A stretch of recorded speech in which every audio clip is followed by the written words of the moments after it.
We're all sitting already. There's also outside. Because that does not seem like a good option for anyone.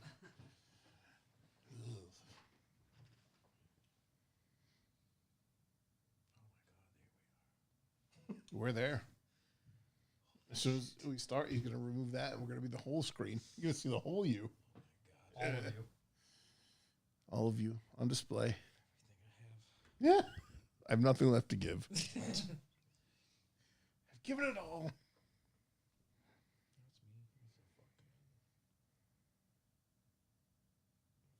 Plug the Widowmaker while we're here.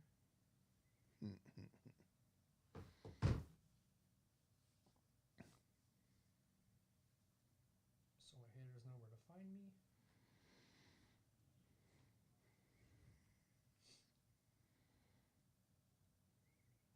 Just tell me you're looking for the ghosts and what's left of my soul. I'm looking for the ghosts of Give a Fuck Past. God damn, I need some binoculars for that nonsense. Yeah. You'll forget in 5 minutes. I just did forget. It's good as fucking smoke weed on the way back. People Under the Stairs podcast? What? Short-term memory loss. Are there really people on the stairs? Because I'm scared. I don't want to do the stairs, man. I get winded. Better than the people in the hills, right? The hills people are worse. Oh, this one contains juice. Actual Not into juice? it? Too strong? 3% juice. Too spicy for you? I prefer all chemical, thank you. No, I was like, it's. I want the taurine and warine and guarine and I thought it was very like just flavor forward. look, I was like, oh. juice. All natural. All right, boys, let's do this thing. People with the same Pull the chat up here. such to the wrong fucking person. Whoops. Shit, goddamn. Goddamn. Wind it up. No, just me. That's just buddy. Bailing out loud. Anybody? No. The girl Tourette's. Oh, yeah. I watch her. Oh, videos. that I chick? haven't watched the Oh, show that yet. chick's awesome. Yeah, that's what I was saying. I was like, come on, I can't be the only one. I don't follow her like completely, but I have seen You her. haven't seen her show? She's fucking rad. No, I haven't watched the Oh, show the yet. show's Bar great. like Trash times. TV is no, I've only seen her on like social media, whatever. TikTok pops up. But she just like says shit, and all her friends laugh. Just like, Yeah. cap that baby weenie. Yeah. Was Mark too angry to show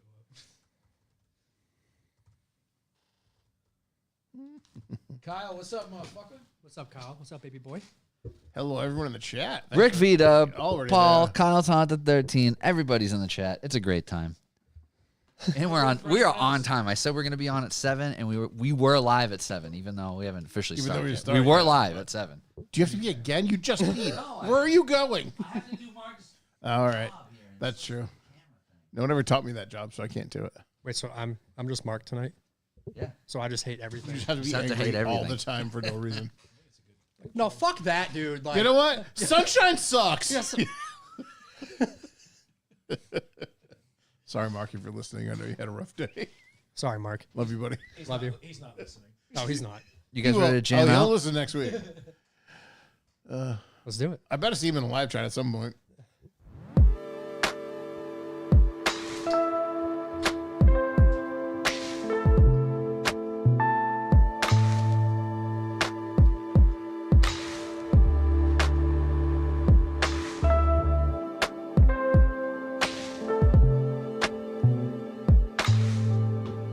That was cute.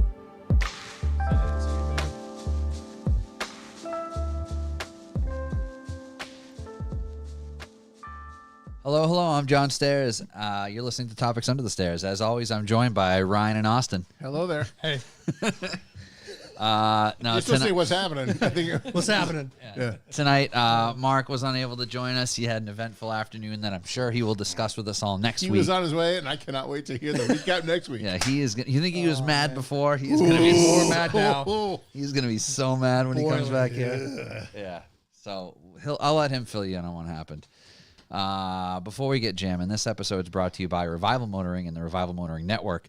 Please check out revivalmotoring.com for updates on all the shows. Our friends at Revival Motoring, us here at Topics Under the Stairs, and Luce's Fest. Right from the website, you can find info on all the shows You can find the web store. You can find the blog web page. Under that blog page, Josh is constantly uploading awesome content there with events and whatever have you that he's involved with in the off time between shows. And you should definitely check it out. If you want to help the network out, there is a merch store on there. You can get the Revival Motoring car cleaning products, the full line, the glass cleaner, the quick detailer, the car wash soap. It all works fantastic. I have been using the shit out of it this fall season, and I'm very pleased. Very nice. Especially now that our good friend Jay with the Shine Lab got my car all squeaky clean. I've been trying to really do my best to maintain it better than normal, and the Revival Motoring products have done just that. Oh, so he's brought you to a different level because you didn't give a fuck before. No, I never cared before. And, he did a full paint correction and ceramic coating, and it is just lovely. The paint feels so nice and smooth. It's a really great time. Are there ghosts in the corner? You guys keep looking over there. There's ghosts in the lobbies. All right. Spirits. Yeah. They're above the stairs right now. I'm a little worried. Spirits. Over You go under the stairs where you belong. Back in the walls, Roach. Yeah. Podcast Daddy a lot of Josh things is going on doing. tonight. He's doing some overtime tonight. Yeah. He's doing some There's overtime. people moving around the studio that I'm not used to, so just shadows scare me. Doing some overtime. But yeah, I'm sensitive. If you want to check out the web store, there's a ton of merch on there. All that stuff helps keep the lights on here at the studio. We don't necessarily want you to have to buy a shirt every month. There is something you can do to help out, which is even easier. It's called Bucks for the Boys. Bucks for the boys! Bucks for the Boys. It is our value for value method, where if you listen to one of the shows or all of the shows or watch the YouTube channels, there's 3 YouTube channels, one for each show. There's 3 channels on Spotify, Apple Podcasts, wherever you stream podcasts. And between all of it, there's like 8 hours of content a week that we're creating. And if you enjoy it, you can subscribe to Bucks for the Boys. You can do like a couple bucks a month. It automatically comes out, and it automatically gets you entered to win a contest that Revival Motoring pulls the first Wednesday of the month. And right now they're giving a kit of all the car wash supplies, but that price changes often, and your odds are pretty good. You can literally win every month if you continue to subscribe. So we appreciate all of the current subscribers. And if you want to check that out, you can just go to revivalmotoring.com/B4B. So thank you to everybody that does do that. Do you have any callbacks? I think our callbacks are similar. We have similar callbacks, probably. Correct. Yeah. Just different days. Yeah. So you start. Okay, so Because yours came first. I had the opportunity to join our friend Tobias to go to the Audrain Motor Week event called The Gathering. We went to the Audrain Young Timers event over the summer in July, which is an Audrain museum curated event specifically for... If anyone doesn't know, Audrain is a museum in Newport. Newport, yep. Owned by a gentleman who is more money than God and a car collection to match. But yeah, it's a concourse style event that but most of the stuff. His actual museum will swap out. You know, they do these like presentations. They'll do like American Muscle. They'll do there's all different showings that rotate whatever. through. And so from that, he's put on this concourse event in Newport. Yep. It went on for a few years. And yeah, it brings a lot of very cool stuff down. Yep. Paul McGrath made a very good point. If you need a perfect web store built, you should contact our friends at Cardinal Creative Agency. They are your e-commerce specialists, especially in the automotive field. But if you ask for Paul McGraw. Paul McGraw. Definitely don't ask for the McGraths. Yes. Asks for the McGraws. But yeah, this event that we went to over the summer was for 80s, 90s, 2000s. It's about getting younger people into the culture and events of Was things it the that they're 30 doing. under 30 or just... No, that's completely different. All right, because that's the younger kids, right? 30 under 30 is age specific. The Right. thing that we did over the summer is called Young Timers, and they're referring to the cars, not the people. Gotcha. So it's 80s, 90s, and 2000s cars. And it's 3 classes, that's it. Mm-hmm. So we went to that. Tobias got Best in Show. Jay Leno picked the car and presented his award. It was pretty awesome. Yeah. So the museum actually contacted him by phone, which was also interesting. Mm-hmm. Not email, not text, a phone call, and asked him They're to an old display. school organization over there. It's Yeah, kinda wild. asked him to display his car in this event. Without saying too much, it is an event that the way my bank account's set up, I could not attend. No, you definitely need to be a guest of a guest. Yeah, or You some kind. have to know a guy. It's Yeah. I mean, fuck it. I don't, what difference does it make? It's literally $500 to attend as a spectator to go to this car show. It's crazy. It's a no from me, Doug. Yeah, but with that said, it is everything you can see within reach is free. That's like, and I'm talking like oysters and shrimp. I know Blake and was there. He was telling me all and- about it. Yeah, it's tuna tartar, like just endless free things everywhere, surrounded by cars I've never seen in my entire life. It was unbelievable. Well, it's not free. Yeah, well, it's not free I can't if you eat pay to get there. $500. Yeah, yeah. I did my best to eat $500 worth of food. Yeah, but no, it was pretty incredible. I was able to attend with him as a +1. It was a really cool experience, nothing like I've ever seen, and it was really great. So that's that. And that was Friday. That was Friday. So Saturday. So Friday, Blake.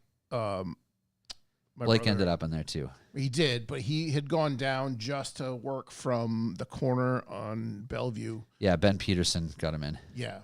And yeah, I ended up seeing Ben that weekend and talking to him or that next Saturday, whatever, and talking to him for a little bit. But he got him in. He went down there to work and just watched cars go by. Yeah. And then he hooked up with Ben. He's basically told his boss, like, yeah, I'm peacing out for the day. Yeah, I'm not Like, going to be You're not. around. I'm done here. I've got an event to go to. And he ended up getting into that as well. And then from that, well, for whatever, they're all separate events and they're all just Yes. super hard to get into. The Saturday morning thing was a cars and coffee. It's prohibitively expensive, but also if it wasn't, it wouldn't be what it is, I get it. if that makes any sense. I get it. The Saturday morning is your best chance to get in to see the cars. If you're, as we were affectionately calling it, a poor, because I'm a poor. I can't afford to go into any of those places. But they had a cars and coffee at Fort Adams in Newport, which was completely free. So, oh yeah, the Chrysler boat motor car. Yeah. That guy. 2 separate Chrysler motors. Those are both supercharged boat motors. Yeah. Well, in the one on front the of right him. has a turbo also. He sits in the Yeah. back. He sits in the back seat. This was the second. And it's controlled with Well, hand actually, controls. this was the first day he drove the car. I saw him the next day. Does Yeah. he sit in the middle of that? Yes. Yeah. In he the back, sits in the middle. middle of the back seat. There's like 1,200 horsepower, Yeah. and his throttle is at the ceiling There's like 20 feet of car in with front a of him. hand. It's insane. A hand thing with a spring. Watching It's him not drive okay. it was like one of those like one-man bands. I It's just a- saw his arms flying around. It is everywhere. you get that screen door that closes. Yeah. That's the spring return on his throttle. Is a screen door spring. Like the fucking thing is wild. Anyway, Okay, so yeah, I saw you share these this weekend on your story. Yeah, it was It insane. was so good. Yeah, it was Look at that mustache. yeah, it was really good. So anyway, so after the Friday afternoon thing, Yeah, and It's like that's tomorrow Tobias's morning. car that was invited to be there. It was Yeah. like that next to a McLaren Senna, which is right. like, you know, something you never see. So it was pretty cool. But his car in that mix belonged there because that car is obviously a gorgeous example of that version of that car. I told and- Tobias and I all the needed a work that he's picture with done. my husband under the floral archway. I'm glad you wore the wife's floral shirt. Yeah. $500 worth of shrimp. Yeah, I got $500 worth of shrimp, oysters, and gin and tonic that day. Yeah. Oh yeah. Oh, yeah. Blake did say you had a couple gin and tonics with you. Yeah. But yeah, oh yeah, that guy was rolling around too. Yeah. But so Saturday morning they do an open cars and coffee at Fort Adams in Newport. Yes. So Blake said, "I'm going. Do you want to go?" I'm like, all right, fuck it. So I charged the thing up. Andrew and I hucked it down there. Had a fucking blast. You got in. Oh yeah. That's good. Because Dude. well, I heard you have to get there at like 7 in the morning to So get a parking we spot. rolled in at 9:30, and they fucking shuffled us right into the fucking fort. Well, because there's nothing like what you had there. So we had Blake's Bug in front, Yep. and we ended up meeting the kid Rich from he used to own Caleb and Broad. Yep. It's a Newport restaurant. Yep. He has an orange thing just like mine, Yes. but it's That was not there. I saw that. not on air. It's just lower. Yep. So the two of us next to each other, everyone's like, "They're never even seen one thing. Why are there two next to it?" And they're Like, both orange. right? And they just shuffled us right into the fucking show. Nice. We were That's gonna good. park in steerage, and they're like, nope. In Oh, you I go. saw the other one that you're talking about at Northeast Unity. That's what I'm thinking of. He went on the Unity. That's a different guy. completely different There's guys. 3 orange things? Yes. So the guy, fuck? Yeah. the guy Rich hasn't taken this thing out in like 3 years. That's Blake's other friend. Why are they all orange? Because they only made 3 colors: Really? orange, white, and Yellow? Orange, and orange. It was orange, white, and yellow, and there were a couple of green. That's it. The And white then- ones are the ones with the weird blue shit. No, not always. That was special a edition. Acapulco edition. Oh, I like Had that nothing one. to do with the that was like the white and blue stripe Yeah, I like tops. that yeah, one. yeah. You only got those in like Hawaii and Florida. Yeah, I like that one. Yeah, they only made 3 colors, so and they only made them 2 years. So this is not a lot of variety. No. But anyway, so we ripped that thing down there. It was a good time. And then we also acquired passes for the Sunday show Yes. from friends of friends Yep. because we're poors and we can't afford that. How So was that? it was pretty fantastic. We did have VIP access to all the free food and all the free booze, Nice. which made it that much more fun. Well, then there was like people that had VIP, and I'm like, if this isn't VIP, I can't even imagine what VIP is. So your VIP experience I was just on Friday. I was just swimming in shrimp and oysters. So your VIP experience on Friday, because Blake's like, I did both. So Yeah. not quite the same as Sunday. Yeah. So you're Friday- saying Friday was top tier? Probably better because on Sunday they're like, oh, this is VIP, and then this year only you get a black wristband and then there's upper VIP. That wasn't for us. Like we did not get into that. I see. That's where like Magnus Walker, Yeah. Blake went up to him, introduced himself. Went up to Johnny Lieberman, introduced himself. Went up to Wayne Carini from Connecticut, introduced himself. Yeah. Just doesn't give a shit. But those guys were going to the black band Yeah. upper deck. That's not for us. It's not for us type of people. Yeah, Well, it was a great weekend. it was. It was a lot of fun. All in all, it was a great weekend. That's really all I got. Yeah, same. Did a bunch of boring Been a bunch of boring work shit at the this house. week. Otherwise, Emma's coming home tomorrow. nice. Haven't seen her in a month and a half, so That's exciting. yeah, it's our first weekend home from college. I guess we should just Let's get in it. dive right into. Yeah, Paul. Good point, Paul. Because I know a lot of people that didn't pay to go to it. I feel Yeah, like you the know, people you that wonder. do pay to go to this are suckers. Well, I walked around and there was people walking around. I'm like, wow, you paid this much money to go there? People that buy friends. Yeah, exactly. Yeah, Maybe that's why they have to overcharge to offset us fucking to assholes. offset all the free people. Yeah. So yeah, that was that. Should we just dive right in? I think. Yeah, Oh, I let's do. You know what? I have one thing that I'll do. I'll call it a news story, but it's not. It's a crazy callback. But I'll just play the news clip because I like the news song.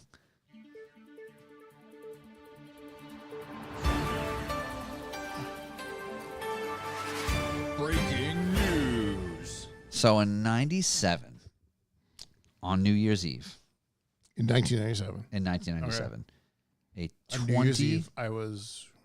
It doesn't matter. I was I don't like. I don't 12. think about it. I was 12 in Middleborough, where I live.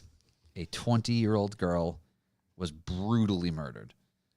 I was nowhere near that. Home invasion, not invasion. I mean, someone broke into the house. There was like a window broken open, footprints, and it was light snow. It had just snowed, so there was fresh footprints in the snow, and like 20 to 30 stab wounds, like really brutal murder. I rewind rather. When I was like 8, there was this kid who was like quasi homeless, kicked out of his house when he was a young teenager, and he was living in my next door neighbor's shed because he was friends with the kids that lived there, and he was squatting in their shed, breaking into all the houses on the street and stealing granola bars and mac and cheese and stuff. And he tried to break into my bedroom window, and he slit the screen open and like tried to get in the window, and my mom caught him, and he chased him out of the yard and called the police. And they're like, oh, you know, he's just a troubled kid, and he's just breaking into houses and stealing food and stuff, harmless.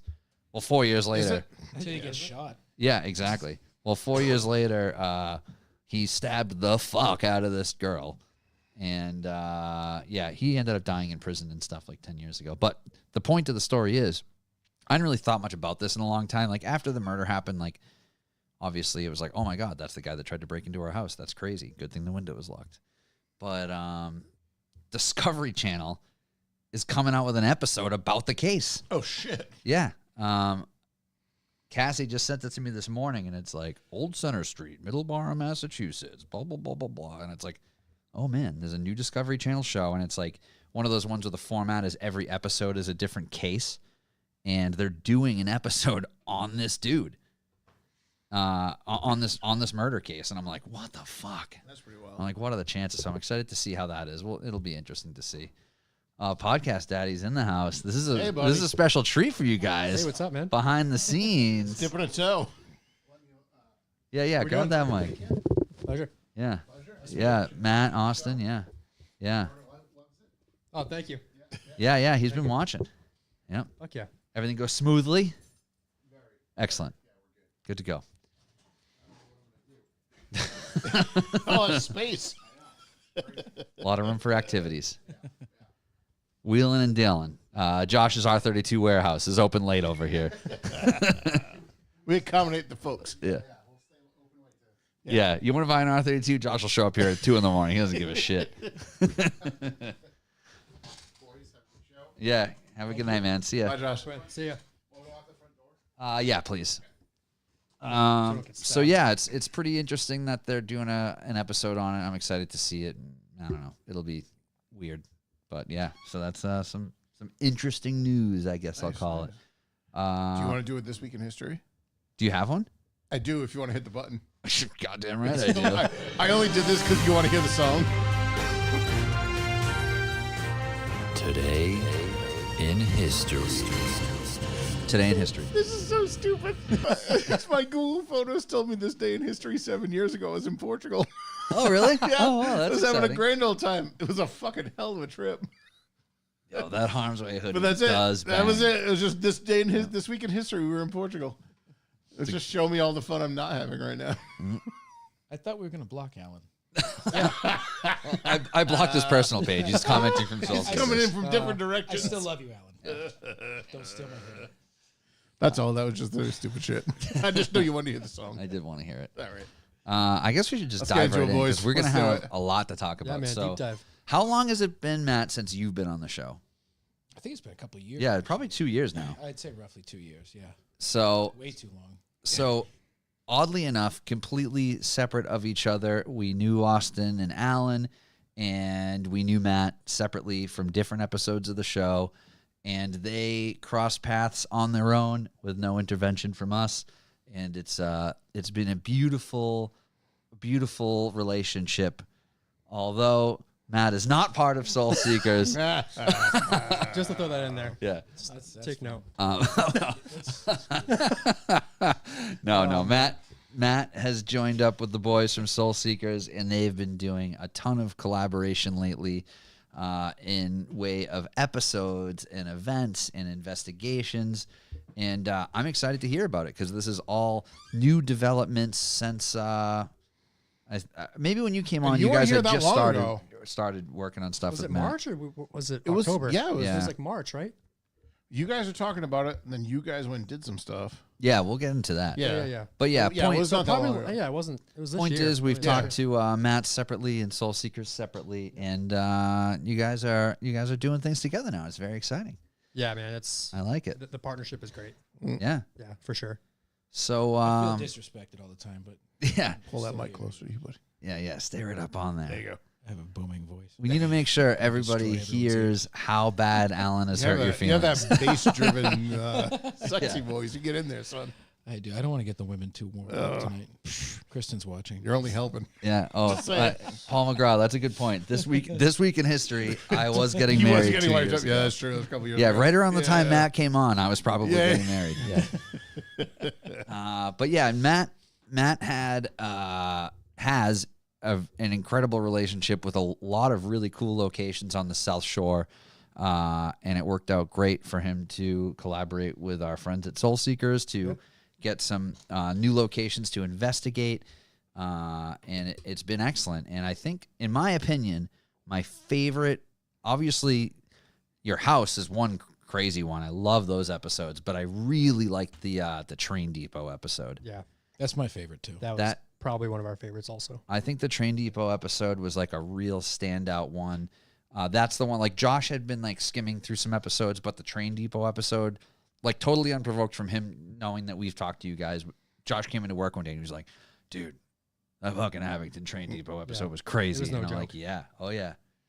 So tell us how that all started and how it's been going.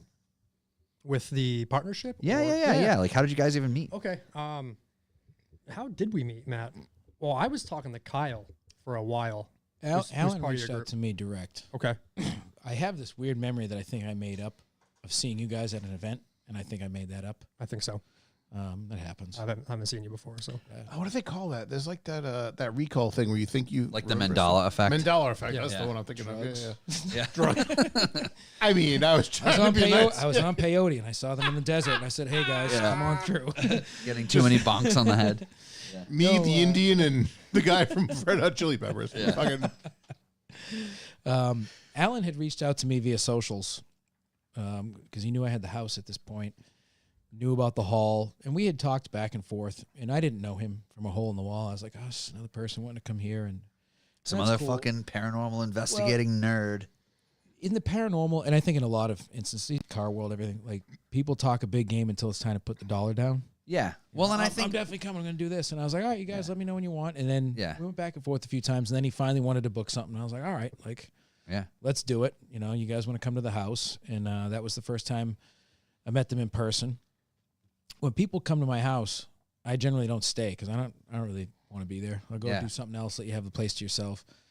And they all showed up, and I was like, oh man, they look nice and trashy like me. Like I kind of like this vibe. Like Yeah. we should start a band. And Yeah. you know, and we clicked pretty much right away. Yeah.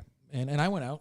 I got good and drunk. And I came home, and they were still having a good time doing their thing, and they'd had all these experiences. And as that episode was put together, we kind of just became really friendly Yeah. and talked a lot. And then I was like, you guys should come out and do the hall. And we did the hall. We did a part 2 at the house. And then I was like, I can get us more places because I know people. And that's how the train depot came to be and everything like that. So Yeah. I've actually had to slow down because they can't keep up with me.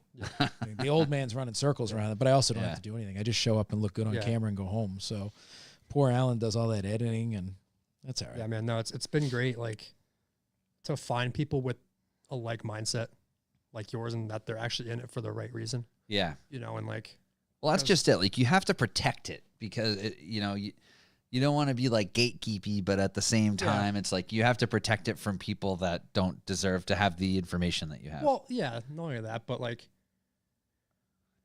Alan and I, when we met, we clicked instantly. You know what I mean? Yeah. It's really hard to find people that you click right away.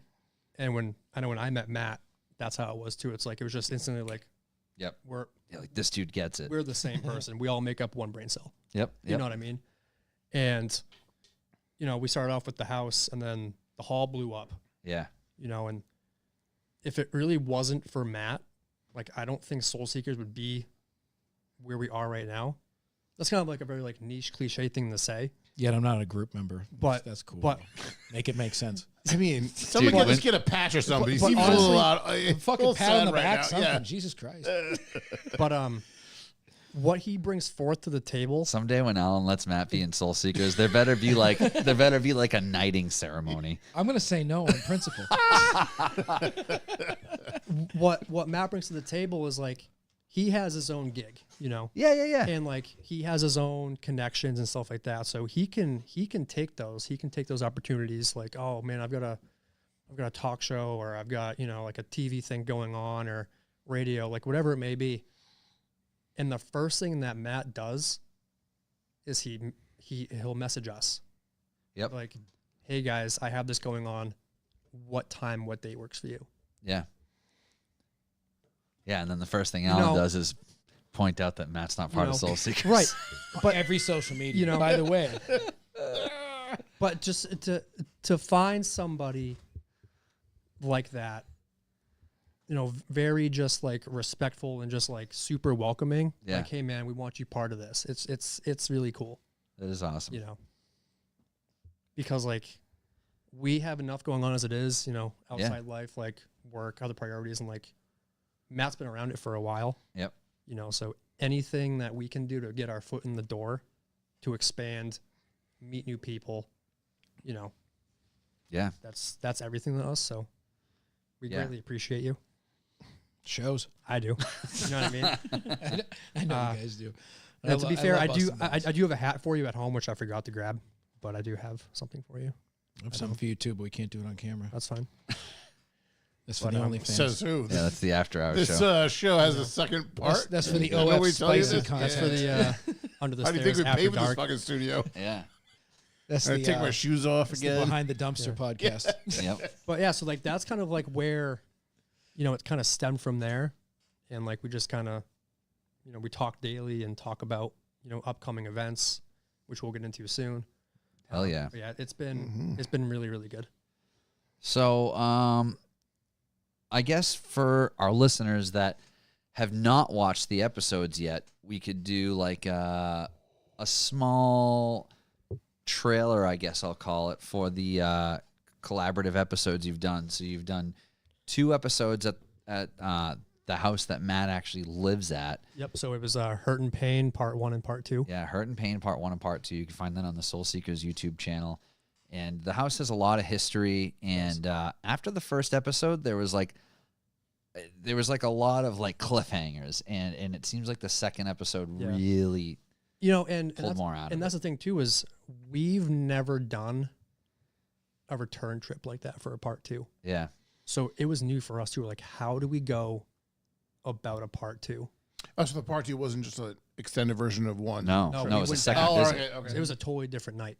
which completely changes the format Of course. of 'cause how they assemble the you're in a- episode with the Sure, interview sure. portion and the historical portion. The only thing that I could complain about for that night was, of course, the amount of people we had in the house. But other than that, like, we tried to make the story line up as well as we could and get more answers and different approaches, but you don't know how it's going to pan out in the end. Yeah. Just kind of, you're in the moment and you're like, let's do our best. And you can't make anything happen. No. You can't be disappointed if it You doesn't know. happen. Nope. Like, that's the thing too, is like, we're not that group, and I'll say this all the time, we're not that group just to pump out episodes and like fake content. Like, Yeah, you're not trying to No. get like oh my God, you're not going to No, believe what and- happened. yeah, and like we're not, What was that? Yeah. we're not, A demon. we're not Yeah. about those like super like frightening thumbnails. Like, oh my God, I got scratched by a demon. Blah blah blah blah. Like, no, Yeah. like Fuck those. that's people. that's not who we are. Like, we're very genuine and authentic, and many have said that about us, which I appreciate, because that's how we want to be seen, is like genuine, authentic, true to ourselves. And you're always going to have like shitheads that leave shitty comments, but at the same time, it's like you guys, for the ratio of views you have, you're mostly getting positive feedback. Yeah, Like, you're not and really getting it's- much. it's- And the it's- negative feedback you get is like the dumbest shit ever. Yeah, there was one actually. I personally respond to all the negative ones. Yeah, Oh, Yeah, God, yeah, I would Because too. I'm not a member of Well, the group, so- I could say what I want. yeah. So he does, but the thing is like, They just forward you all the Yeah. trash can feedback. Yeah. there was one actually, I think it was at the Depot episode. There was a guy that messaged. He was something about like, because we only post once a month. Yep. That's all we can, logistically do, It takes a long physically do. You time. know what I mean? Like, Yeah. to put out an episode takes us a month. It takes Alan a whole 40 hours, 50 hours to edit the episode. Yep. On top of review. You know what I mean? Like, we're doing that on top of like working 40, 50 hours a week and doing all that stuff. Like, you guys get it. You know what I mean? Oh, yeah. So It's time consuming. there was a guy that commented on, I think, on the Abington Depot episode, and it was like, oh, if you guys are just doing, monthly drops, you guys should just stop now, because you guys won't get anywhere. Thanks, bro. He's like Okay. your fans want more than just that. Typed like- from his mother's basement. I'm like, You're honestly, correct. Yeah. if you look back, I'm like, that's not true, because there are people, They're still watching. like, we're a group built on anticipation, I think. I was scrolling through to like roast people who left shitty comments, but I can't find any I because think they're all good. there's a couple in there. Yeah. I think like episode 2 had some because of the way I came off at one point. Wah. Whatever. Yeah. The first one did, but that was also our first time back in a year, and like we had some swearing and stuff, and people didn't like that, but whatever. But you're always gonna have, so like basically, like, out of 10, How about I hide in your closet and jump Yeah. out, and you don't say fuck? I fucking Well, dare you. but- but I come also- out of your closet. I dare you not to But- scream fuck. the other thing too is like the way, like, if I comment something back, that's not only on myself, but it's also, it reflects back on the group. Mm. So I have to do it in a respectful way. Yeah. I can't say what I want to say, and that, I think, was the hardest part about it, because all of that stuff is just so, it's all right there. It's very hard to stay diplomatic in that because you don't want to go that route. Because it sucks when you're doing this. You're in the moment. You're doing your best. You're putting all the work in. And there's people that come back and say, this isn't real. This is fake. Yep. Says the person who's done no work at all. But the other thing, too, is, but there's people like Alan that kind of make my opinion and view on it change. And he's like, dude, that's a great comment if you think about it.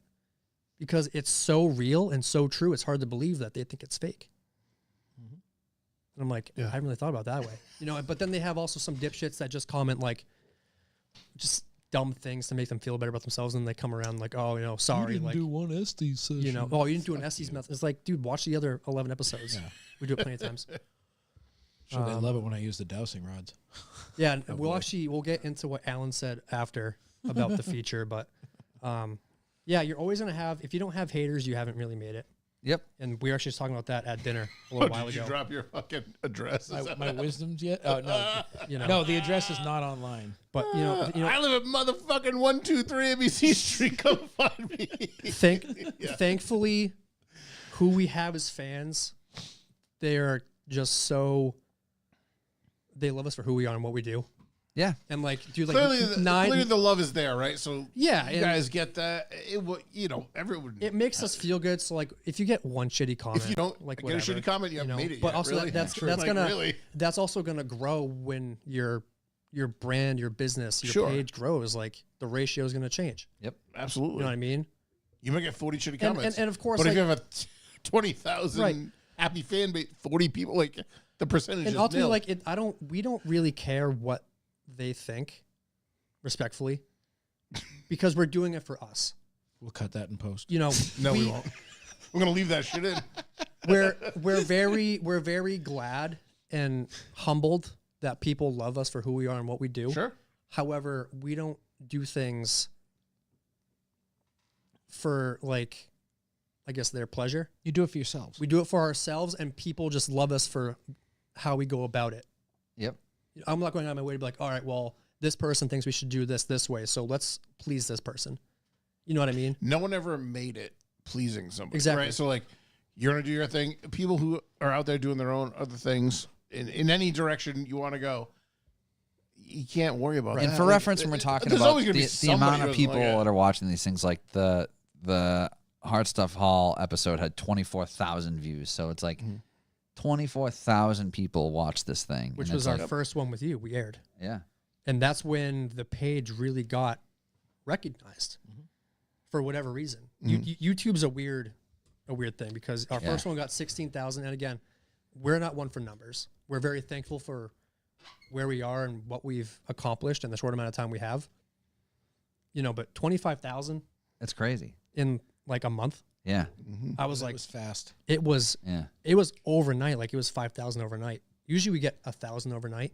We usually do we average like 100 views an hour. Yeah. And our old videos, man, like 5 years ago, It wasn't like 4 years that. ago, we were getting 500 views in like 6 months. Yeah. And like You the know? new episode, it's, 2,600 in 6 days. Yeah. Yeah. And So- it's already growing pretty quick. It's just YouTube's weird the way they push it out and stuff like that. So, but again, yeah. like, Who it puts it in front you of. know, and we're everything. also making sure that we sit down and we comment and respond to every single comment Yep. to engage with our fans. You know what I mean? Uh, So, and Alan saying part 2 got featured on Nuke's Top 5. Matt's first response is great. Now 5 million people know where I live. yeah, and that was another thing is great. we did get featured on a Nuke's Top 5, which was huge. Actually, you shared it to our page. You're like, hey guys, you got featured. Yeah. There was a clip. Somebody reached out to me on TikTok. One of my followers was like, "Hey, is this where you live?" I'm like, "What?" Yeah. I was like, "Bro, do you know the address?" Because no, I do not. Yeah. And mind you, a page like Nuke, like he's got a following. Yeah. 5 million Like- followers. Yeah. And like if you look at the views, I don't know what it's at now, but you go through all those comments, every one of us is getting roasted. Oh yeah. They're like, none of this is real, it's all fake. And it's like, yes, right. some are, but it's just Sure. like I know behind the camera what we're doing Well, that's is right. genuine. You know Those what I are mean? the people So it's you're just never like- going to prove anything to. but those which are the is people that fine. keep us Which is moving fine forward. because Yeah, because exactly. again, like it's so real Mhm. that they think it's They fake. can't accept it. Come Well, on out and enjoy it with yes. us. And even Investigate that, it. it's like I was trying to like my mom's like big into paranormal stuff, and She actually worked in the building. It was like 2 doors down from where we were at that Masonic temple. And the whole street is like really old colonial houses in town and stuff. It's almost as if it's built on an Indian burial ground. Almost, right? But Like yeah, everything in New England. exactly. Exactly. But yeah, like she was asking like a million questions about like what was happening when you said this or this, and blah, blah, blah. And it's like, well, the thing that's hard to like wrap your head around is like what you're seeing is what you're seeing. What we were seeing was nothing. Like I couldn't even see my hand in front of my face. Like it was black dark. We were completely relying on night vision for 80% of that section. And it's like it looks like we all have flashlights pointing at each other, and we really didn't. Right. So yeah, I mean, you saw it firsthand how it went, you know. And it really changes the dynamic of like from watching it after being in the room. It's like, oh wow, no, it looks like all this time like I just assumed you guys could see each other as good as I'm seeing it on the TV. When in reality, it's like black dark 90% of the time. That's when people like, the Harkness episode 4. Yeah. You know, in the tunnels, Yeah. pitch black, Yeah. pitch black, and that's when your fight or flight response kicks in. Like, oh, you know, When I walked pitch black into my bathroom at night, I would like hands up just in case. you know, so Yeah. But like every little sound You and guys- creak, you guys and it's have like, a fucking set of balls on you. I don't even know. you know, but that's like too, like like some of the comments on Harkness. You know, when Alan was down the tunnel, Yeah. and he welcomed the spirit, whoever it was, to Yeah. come forward. When you're sure, like you asked for it, but you definitely don't expect it. yeah. Mind you, it's pitch black. Sometimes you don't And- actually want it either. Yeah. I don't think he did because he wasn't, you know, but, and mind you, I'm upstairs, I'm away. I was like, yeah, like And- as long as you're a nice spirit, like come on down. So you're down there pitch black, basically talking to yourself. Like, okay, if anybody's here, you know, come forward. And you hear running at you. What do you think you're going to do? There's people, oh, well, you asked for it, blah, blah. Like, fight or okay, flight. you know what? You put yourself in this situation in a 200-foot tunnel underground, and you know there's nobody around, and you hear footsteps. You're going to freak out. And that was like, you know, Abington with those jump scares. I have never witnessed that before in my life. Yeah. In any investigation, it happened 3 times. Yeah. I don't know, I don't know if guys you were watched it at all or anything like that. I have not seen that one. No. So, but you watched it, right? The Oh, Train yeah. Depot. Yeah. You know the Train Train Depot episode is nuts. If Like- I was wearing a backpack, Alan would have jumped inside of it. He was so You know, scared. you gotta grabbed think my like shoulder, got we right are. behind me. You know, we're 3 like tattooed guys. Yeah. Like we look like we're hard, not scared. Like no, Yeah, yeah. that place scared me shitless. That's probably one of the most. And that's just like terrifying places. that's just a restaurant that It's people just go a every regular day. restaurant, Yeah. but dude, I'll tell you what, that there's something there. Like he saw a shadow above the stairs. Yeah. I heard a footstep right next to me. Yeah. Like we all jumped several times Yeah, for crashing something in running the at us. kitchen. It was Yeah. Well, that's one of those places that there's like too many stories for it Have to they just been be on, coincidence. like other things too, because I feel like The I've Train heard about Depot? that place. Yeah, the Train Depot. we were the first ones to investigate it. All right. to invest- I'm yeah. thinking of something else. Thanks to then, Matt, 'cause- yeah. Yeah. No. All right. There's the stuff about that town's been mentioned and stuff, and there's stories about the Train Depot, but it's never had a formal investigation. I mean, land at Plymouth and you put a big circle around it. Like, give it like a 50-mile radius from Plymouth, right? Yeah. Everything in there is some of the most haunted shit you've ever Well, seen. a lot of it's the whole Bridgewater Triangle thing too. Abington's the tip. Yep. Just the tip. Yeah, I was talking to Austin about that last week. Like one of the viewers mentioned something about like, oh, you guys should go to the Skim Milk Bridge in West Bridgewater, like part of the Bridgewater Triangle. And I was saying it would be like such a different format for them to do like an outdoor episode, and none of the singular locations would be enough for a full investigation. But it would be cool if you did like multiple nights and put together a Bridgewater Triangle episode. That would be cool because there's quite a bit there. Yeah, I'm not sure how we'd go about it if we did. I know Yeah. from Alan's standpoint, it'd be very difficult to do that. Yeah. You know, Noise. because Yeah, know? there's outside noise. There's so many variables. well, not only that, but like you know how we go about it, and we try to make a timeline and a Yeah. story out of it. So it's kind of like lining everything up. Yeah. You know, it'd probably be tough. I'm not saying it's not possible. Anything's possible, but You'd have to base it off lore. Each, Oh, focus yeah. on each Yeah, of specific course. lore, which there's dozens. you know, Yeah, there's endless things you could take a deep dive on. it's putting your Even just like Cathedral Edge alone could be like a whole Right. episode. right. So Well, yeah, it was the Cryptid Museum burned, right? Did we talk about this? the place in Maine? Yeah. When? I didn't hear about that. You making that up? The one next to Bissell Brothers. Yeah. burned? Crypto Museum? Did I hear it? That's Lauren Coleman's place. Yeah. I think I would have heard about that. Yeah. If it did happen. Yeah, I'm thinking of something else maybe. Yeah, it wasn't that place. All right, good. I know. We're not confirming that, folks. No. Because that's the guy that coined the phrase Bridgewater Triangle. Correct. Yeah. Because we went up there and he had the puckwudgie Oh, yeah, thingy, yeah. and he had all the stuff up there, and it was awesome. Wicked nice guy too. Yeah, he's Yeah, great. I don't think he was there when we were there, but the kids had a fucking ball in that place. It's a great place. Yep. And Bissell Brothers. And Bissell Brothers. Yep. Obviously. And now there's a Sacred Profane in that same plaza, which makes one of my favorite dark lagers of all time. Good place. Good place.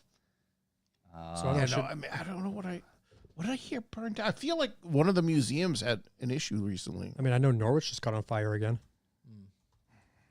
Like, for like the 10th time. Yep. Don't know. Um, Sorry, buddy. I don't have your back on this one. I don't know what you're talking about.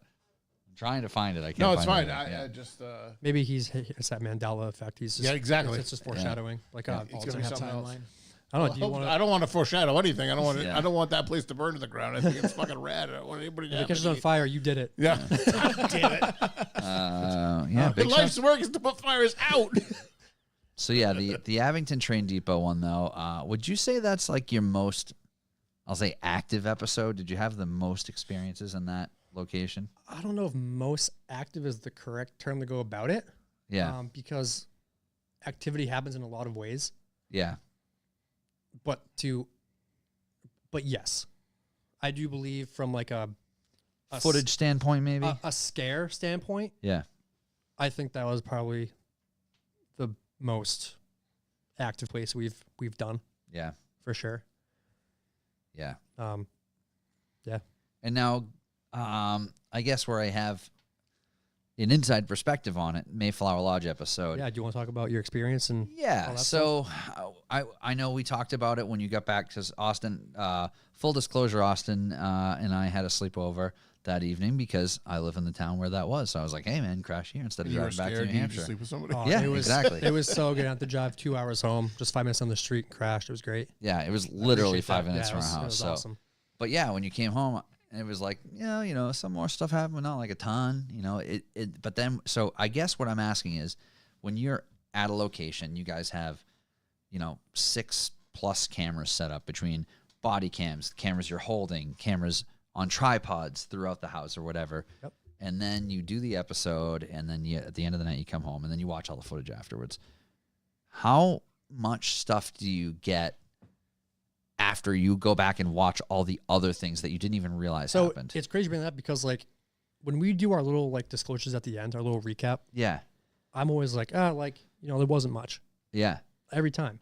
Yeah. He got to my house and he was like, nothing really happened after you left. I'm But like, at okay. the end of the day, is a lot of the stuff will happen, and you won't be around. Yeah. You won't see You know, it. so You'll record it on a We'll stationary record it, camera, but again, like we have like the static cams like that. But like, Yeah. if something physically doesn't happen, you're like, nothing Yeah. happened. But, we have like the 4 static cameras, the 2 handhelds, stuff like that. yeah. I pretty much do review now on the static cams. Yep. So Alan will take all those, the full like 4 hours. He'll clip it, stitch it all together, Yep. put it in a private YouTube link, send it to me. Like, okay, dude, have that. Yep. So here I am. It's probably 4 links, about 2 hours long each. Double it. So 8 Yeah. hours, call it 16 hours of review, and I'm just sitting there. And it's like a camera on a tripod staring at the same wall. It's literally for the most 4 hours. It's literally the most boring thing ever, but it's the most important piece. Yeah, because at the end of the day, you hear like a little bang in the footage where you guys are talking to each other, and then all of a sudden you see another camera and an orb will go by, or there'll be some corresponding thing at that time. But either like an orb or a shadow, or Yeah. it will catch something like that was close to a main road. Yeah, So if we hear a bang, oh well, was it a car outside? Mhm. Nope, no car. You can see headlights. yeah, So those are good extra eyes and tools to debunk something. Mhm. But it's also a good perspective for the viewers also to be like, oh well, they're faking it. But like, well, okay, well here's 3 other camera angles. I think that's an You know. important thing too. It's like most people might look at this, or like I won't say most people. I'll say people that are skeptics might look at this and say, all right, these guys are grasping at straws to try to find a thing to make a thing. And it's like, it's really the opposite. You guys are going out of your way to prove that it's not something paranormal. It's like, oh no, that was a car door in the parking lot. That was a car driving by. That was the train going by, whatever. And the people will say like, oh, like you didn't debunk this. It's like, did you watch the episode? Like, well, we're actively, I'll be like, hey, did you see that? Did you hear that? Any investigator worth their weight in salt is going to try to debunk it versus just say, nah, it was a ghost. Yeah, you don't want to prove that it's a ghost. No. You want to prove that it wasn't. When that happens, you make note and you bring it to your attention. That's why with you guys, I was like, oh, was that you? Did you guys hear that? Yeah. Yep. Versus hearing something and you just go about your day, you know? The thing that was weird with like the, I don't remember what it was called. The like kinetic camera thing where it shows like the weird stick figures. What's that called? SLS. SLS. Yeah. So that thing's wild. You guys used that after Cassie and I left. Yes. And when we were there, I was just drawn to this corner. And I remember like thinking like behind those banners, there's like some fucking weird feeling I have about this dark corner. And I just kept going back to it. And then that is where like one of the first things showed up on the SLS camera. Yeah, and we actually caught that oversized. Yeah, that was really weird. It was like triple the size of a normal, where it was like arched over you when you were sitting in that north chair. Stuff, Not the north chair, the east chair, was it? I don't remember which one it was. It was like the head. It was like the head chair, yeah. Yeah. Yeah, that was weird. Topics, technical terms. Goddamn right, Rick. Yeah. No, it's we were so pleased to have you on there. We've been talking about it for a while. Yeah, that was fun. We were waiting for the right place. We're like, oh, Middleborough, like we have to have the hometown hero in it. I know Mark. I don't know about Ryan. Mark is a little jealous. He wants to get in there too. So we'll have to get Mark on something the whole time. This is fake. You know what I mean? I love hearing about it. I'm just kidding. I'm not going to do well in the moment. I'm not going to lie. Mark, we'll have to get Mark in on something. We will bring the three of you on. Ryan probably will give Mark his place. I mean, if you guys want to do something, I will go. I'll be there. Yeah, we're just going to under protest. That's something I go seeking out. Yeah, I think always got the hall. There's always the hall. Yep, that's not far. Speaking of the hall, let's talk about some events coming up. Yeah, you get a couple events coming up. Yeah, well, actually, Matt can talk about it. Yeah. Yeah, shit. October 11th, which is Saturday, we've got the crossover event of the century. Yep. So if this is live right now, this Saturday, Columbus Day weekend. Yep, October 11th, Soulseekers, myself, some of my team, Public Ghost Hunt. Where's that going to be? At the hall? At Hearts of Hall in Rockland. Yep. Yep. There's still a handful of tickets left. Not many. People have been scooping them up as the time has passed. That'll be fun. We haven't done one in a long time. You guys, I know this is your first foray into events, so yeah, I'm excited for you guys to see how it goes. Right now, it looks like a lot of your people and supporters are coming out, which is a good thing. Nice. You'll have a fresh merch drip, from what I hear. Yeah, kind of. Yeah, I got a couple. You gotta sell it. Yeah.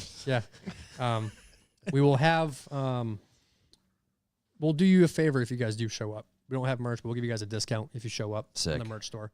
We're not at that point to have merch yet, still, so we're still working on that. I will have merch, and there will be 0 discounts offered, but you however, can purchase it direct from me. Yeah, we will have cookies there. I'll be bringing cookies. Excellent. So, cookies, and you have merch. It just gets shipped directly to your door.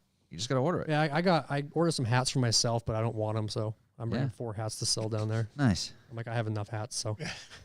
But we're partnering with you at the hall. Yeah. It's $55. It's a 6 to 1. Yep. Is that what we're doing? It's quite the event. It's a very long one. It's capped at 25 people. So groups of 4 or 5 will go about using either our equipment or ones that you bring. You can kind of go on the hall yourself after Matt gives you a tour and investigate for yourself. Yeah, basically. That's the first one we're doing this month. That's the first one. We've got October 25th up in Proctor, Vermont at Wilson Castle. This will be my 6th year doing this. I do a bash at the castle every single year. Long before they were known as well as they are now, I started doing paranormal events there, fundraising for the castle. Now they're super famous. Everybody knows them. And I still get to come there and put on a really cool Halloween party every year. So I invited the Soulseeker guys to join me this year. Nice. And the theme for this year is a vampire's ball. So everyone has to dress up as vampires of their choice. And we're going to do some dancing and very much so drinking. Yes. Because you have to. Not I. Austin's going to chaperone everybody. Somebody has to do it. Spicy bubblies. Yes. Yep. Static water for you. Yep. TV static. Yeah. Blood maybe. There is a few tickets left for that. Also, the cool thing about Wilson is it's an overnight stay. Oh, You that's stay cool. in the haunted This castle. is a true overnight stay. It's a 32-room castle built in the late 1800s, and it's absolutely stunning. Wow. It's in the mountains of Vermont, a little past Killington. So you basically like book a room and then you are there for the You event. just buy a ticket, you show up, and you crash where you crash. Yeah, you bring a Oh, that's tent, you cool. bring a rollout, whatever you want. No one's sleeping outside up there at this time of year. It's going to be cold. Yeah, everyone sleeps in the castle. Sleeping bags. Some people sleep hot. I don't know. You want to sleep outside? It ain't my choice. Fucking whatever. Yeah. Yeah. That one's what, 125? 125 Wow. bucks. Yep, and that includes a room to stay in. So, Yep. So it's and a that's good deal. That is Yeah. 6 p.m. on Saturday to 9 I a.m. dare you to on find a Sunday. room in leaf peeping season in that area Yeah, for exactly. $125. Yeah. I fucking dare you. Yeah, I would that's sleep a with the bargain. ghosts to get a room up there. Yeah, so what's It the date is of that? That's the beautiful. 25th. And that's what we're October doing. 20th. That's the Saturday before Halloween. Yep. The and week then, before. Yep, the Saturday before Halloween. Yep. And then we're working on a craft fair for November 23rd. Nice. The Sunday before Thanksgiving, rather. Yep. Excellent. A para fair, if you will, para paranormal fair. themed craft fair for more of the oddities and the eclectic things that we vibe with versus just grandma's crafts. We'll have She can come too. to. Yeah. We should send some of our previous guests I know. We have some on that. Yeah, We they would love make that some 'cause taxidermy and oddities things. people. Yeah, Yep. Tables are $50. Was it 50 or 60? You said 60. Tables are $60. That Yep. includes your 8-foot table, includes your chairs. It's all indoors, Oh, that's nice. and you keep all your profits. Yep. That's it. Yeah, the $60 goes to the hall Yep. for upkeep, all that, and then whatever you bring for product and you sell it, it's all in your pocket. That's great. We do have to start selling tables for that soon. What is there, 25 spots, 24 spots for that? There's 26. We've sold a couple. Yep. We're also going to have a coffee bar, wine, and alcoholic beverage bar, which is my most excited part right now. Yeah. That'll be there. All this information is on warnerparanormal.com. You can buy tickets for all these events under the store tab. Very easy to do. Yep. But we're excited for this. It's Yeah, I gonna mean, be- I'm gonna be pumped. Like these 3 events too. Like I'm trying to do more events this year. Mhm. To get out there, meet the people. Just meet you face to face. Yeah. Stuff like that versus behind a screen. And also the hall and the house I live in are available for private rentals for ghost hunts. The hall all the time. The house, I got to know you or trust you, or you got to bring something really cool to the table for me to let you in there. Yeah. But it is available, and we are very, very affordable. I will border on the word of cheap in comparison to everywhere else. We're like half price in comparison to everyone else. That's awesome. People are trying to pay mortgages and stuff with what they're doing now. We're just like, come on and investigate.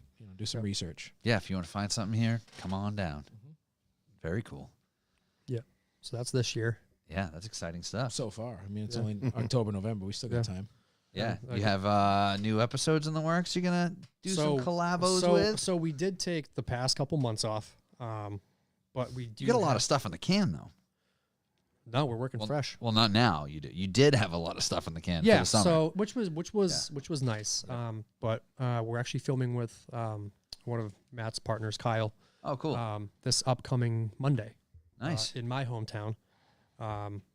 It's a little small local bar. Cool. And then that following Friday, you found us a location in Massachusetts. It's a local residence.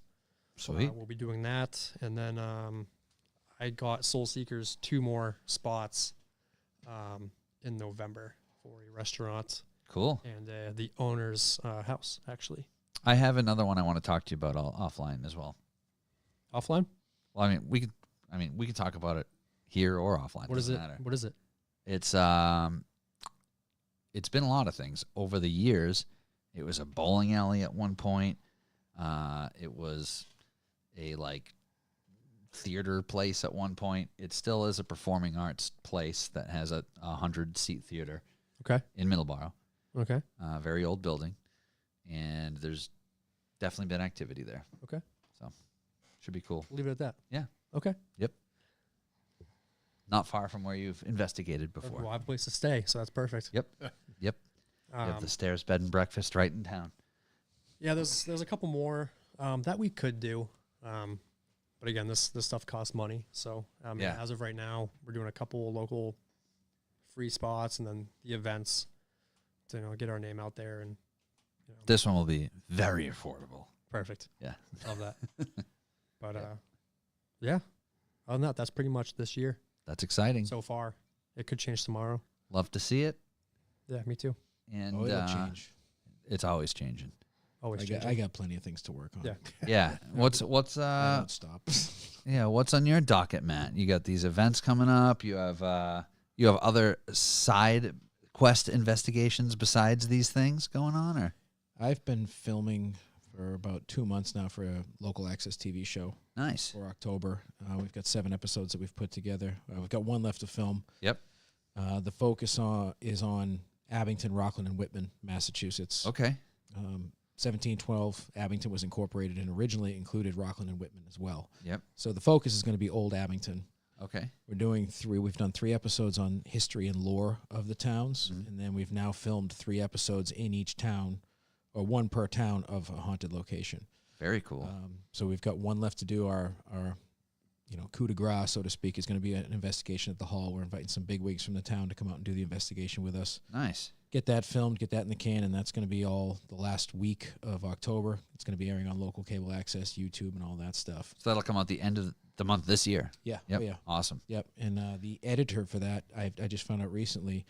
Now, this is done through WRPS in Rockland, the cable TV and radio access. Yep. The editor's out in California. Yep. He's a member of the Editors Guild. He's done Big Brother, Amazing Race, all these. So it's real deal stuff. Yeah. Yeah. And they approached me probably early summer and said, would you be interested in doing something like this, full creative control? I said, absolutely. Yeah, and they've gotten you in some like radio spots and stuff too, talking about this stuff. I mean, it seems like I feel like you have this bridge with the, I'll call it the real mainstream world because of the historical aspect of it, right? Is that where a lot of this comes from? It does, yeah. It's from that and the preservation aspect of things because I've approached it from a historical point of view because it's about the history for me. I care more, or not more, but I care equally about the history of a location and the architecture and what's there as well as the spirits, whereas a lot of people just want to go ghost hunting. Yeah.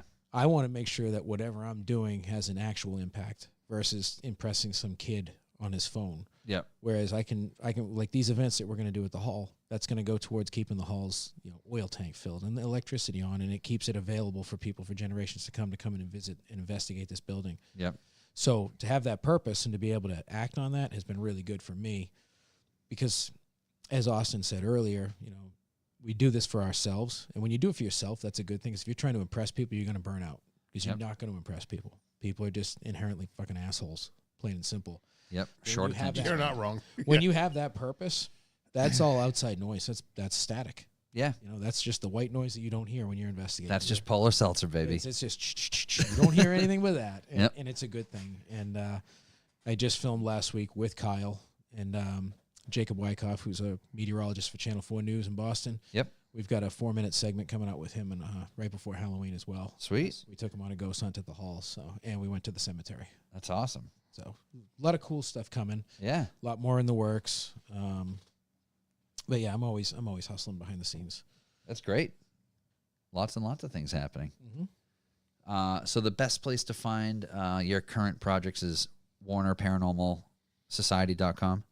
Or no, just WarnerParanormal.com. The website is primarily so you can find the events. information about the house and the hall and events. Okay. I'm most active on regular social media like Instagram, TikTok.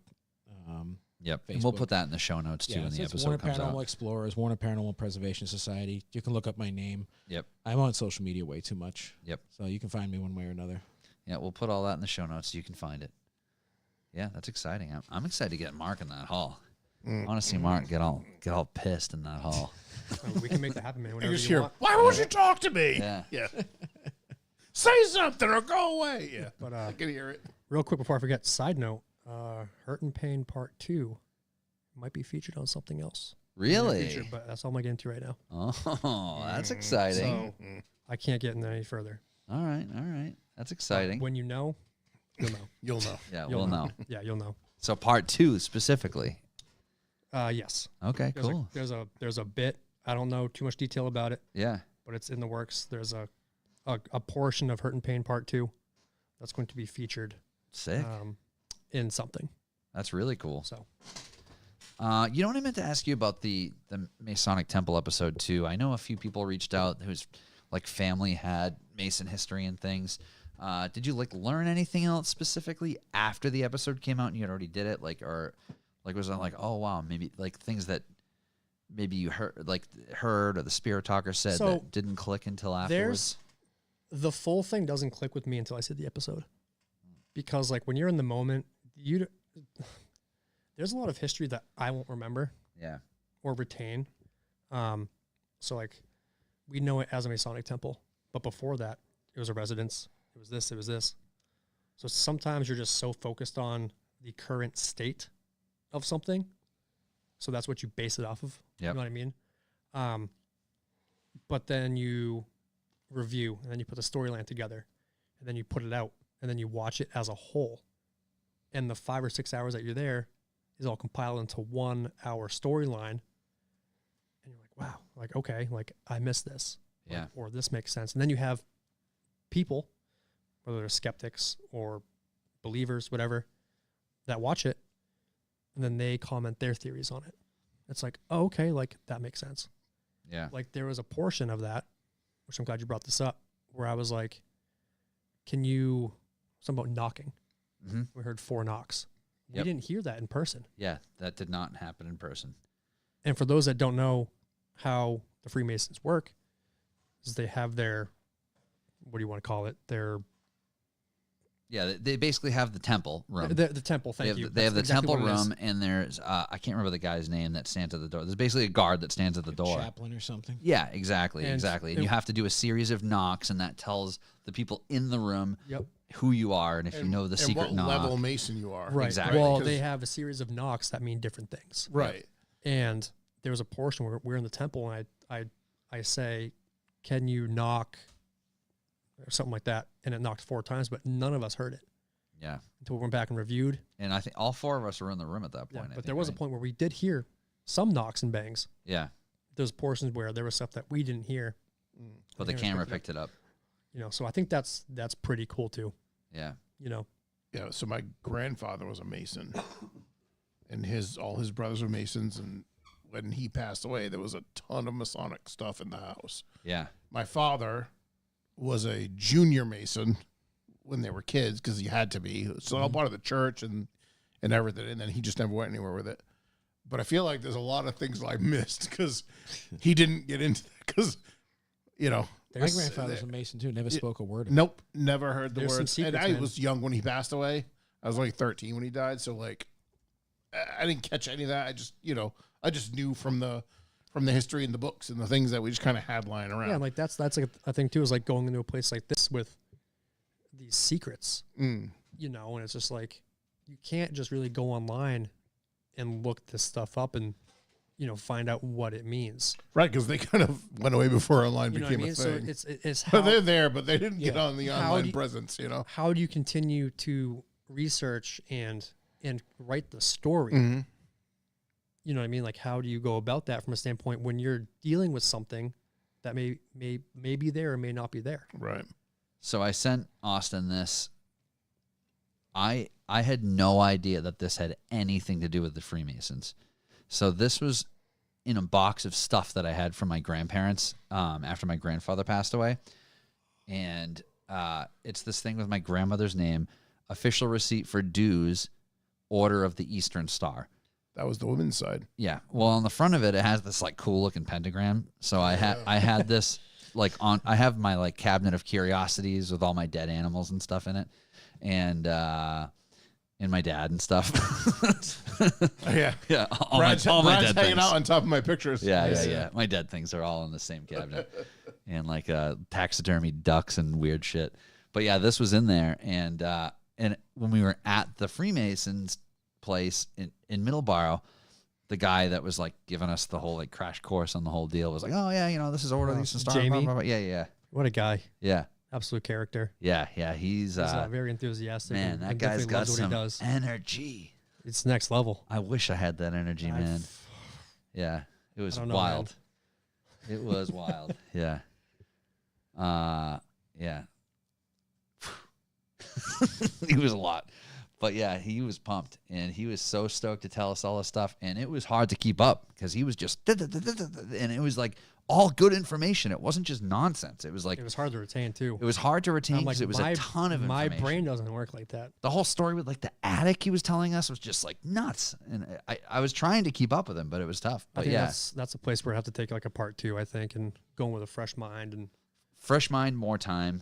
Yeah, it would be nice if we spend more time there. But yeah, more time definitely. And it's crazy too because like you think 5 or 6 hours is plenty of time, and it's not. it flies by. It flies by. Well, plus I think that night too we were running late. I think too we ran late. Setup was running late. Jamie probably spoke to you more than you. You factor in some time for the person who's showing you the property to tell you stuff. Jamie probably doubled that And amount of course, time, like right? we don't want to be rude either. Yeah, Because you're inviting us in, like that's great. But also, well, we can talk about that one after. But sometimes there's people that welcome you in and kick you out like at a certain time. You know yeah, what I mean, so it's like you really have And to, there's other people that give you the keys and just leave. yeah. and so That was it's the like, depot. Oh yeah, they just left. He's like, here's the keys. I got to go. I'm like, cool, man. But again, like All right, later. we're really big into like our cinema. Yeah, So like B-roll takes a long time. yeah. The photography aspect takes a long time. Well, I think all that B-roll is important too. Like, I feel like that It really is. sets the mood for the so episode. you're not you're not just watching Jamie and myself talk for 15 minutes. Like there's Yeah, some B-roll. There's stuff like that. Adds a nice texture and just a nice yeah, layer to the episode. But yeah, it's hard when you have people, like Jamie, like Christy. We love them. No disrespect at all. yeah. But they know the history so well.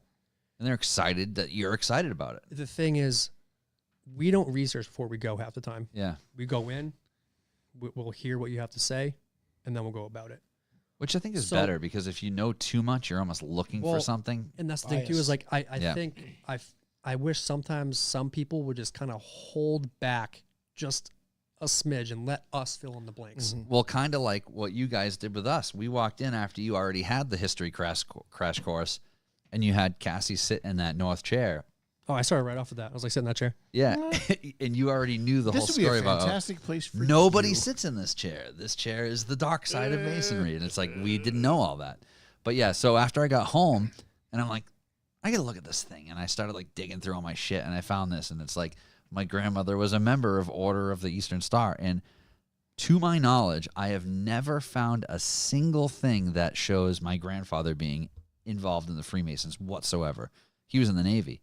So I'm wondering if she was doing Her this. father, I don't know. because they were children. Like, so if It your could have been. father I'll was have to in- ask my mom if her grandfather was. But yeah, so yeah, she had this from 1962, but it's Cuba, and she was in Cuba because my grandfather, her husband, was in the Navy, and they were stationed in Cuba. So I don't know, but yeah, so she was tied in. Do we know how you become a Freemason? I don't know. I mean, I anybody can, but you have feel- to be like invited in. Yeah, by I you have to feel know like somebody. there's definitely an invite process, because I feel like So you it have to started you have to know somebody. when it started. Everyone was like, "Oh, you could be a Mason," back in the whatever 1500s, 1600s, whatever it was. And then it was just like, "Well, you can get in." It's kind of like the union, you can get in, but you got to know somebody. I would That's make crazy. a horrible Mason because I'd just be on TikTok, be like, you want to know what I learned? Bro, You have no idea what this means, man. 4 knocks? Holy shit. probably why they kept it on the deal. The Illuminati? I would just Let be me tell you. disappeared real quick. Yeah. Where's No, Matt? I haven't heard from him. And the other thing too More is like the Illuminati, because they're up to no good. the other thing too is like we've only ever followed up with Matt about history of it. Mm-hmm. We don't usually follow up with other people afterwards. So Yeah. it's like we don't know if this means anything. So all these places we could go back and do a part 2, a part 3. Sure. So we kind of leave those like a cliffhanger for possibilities.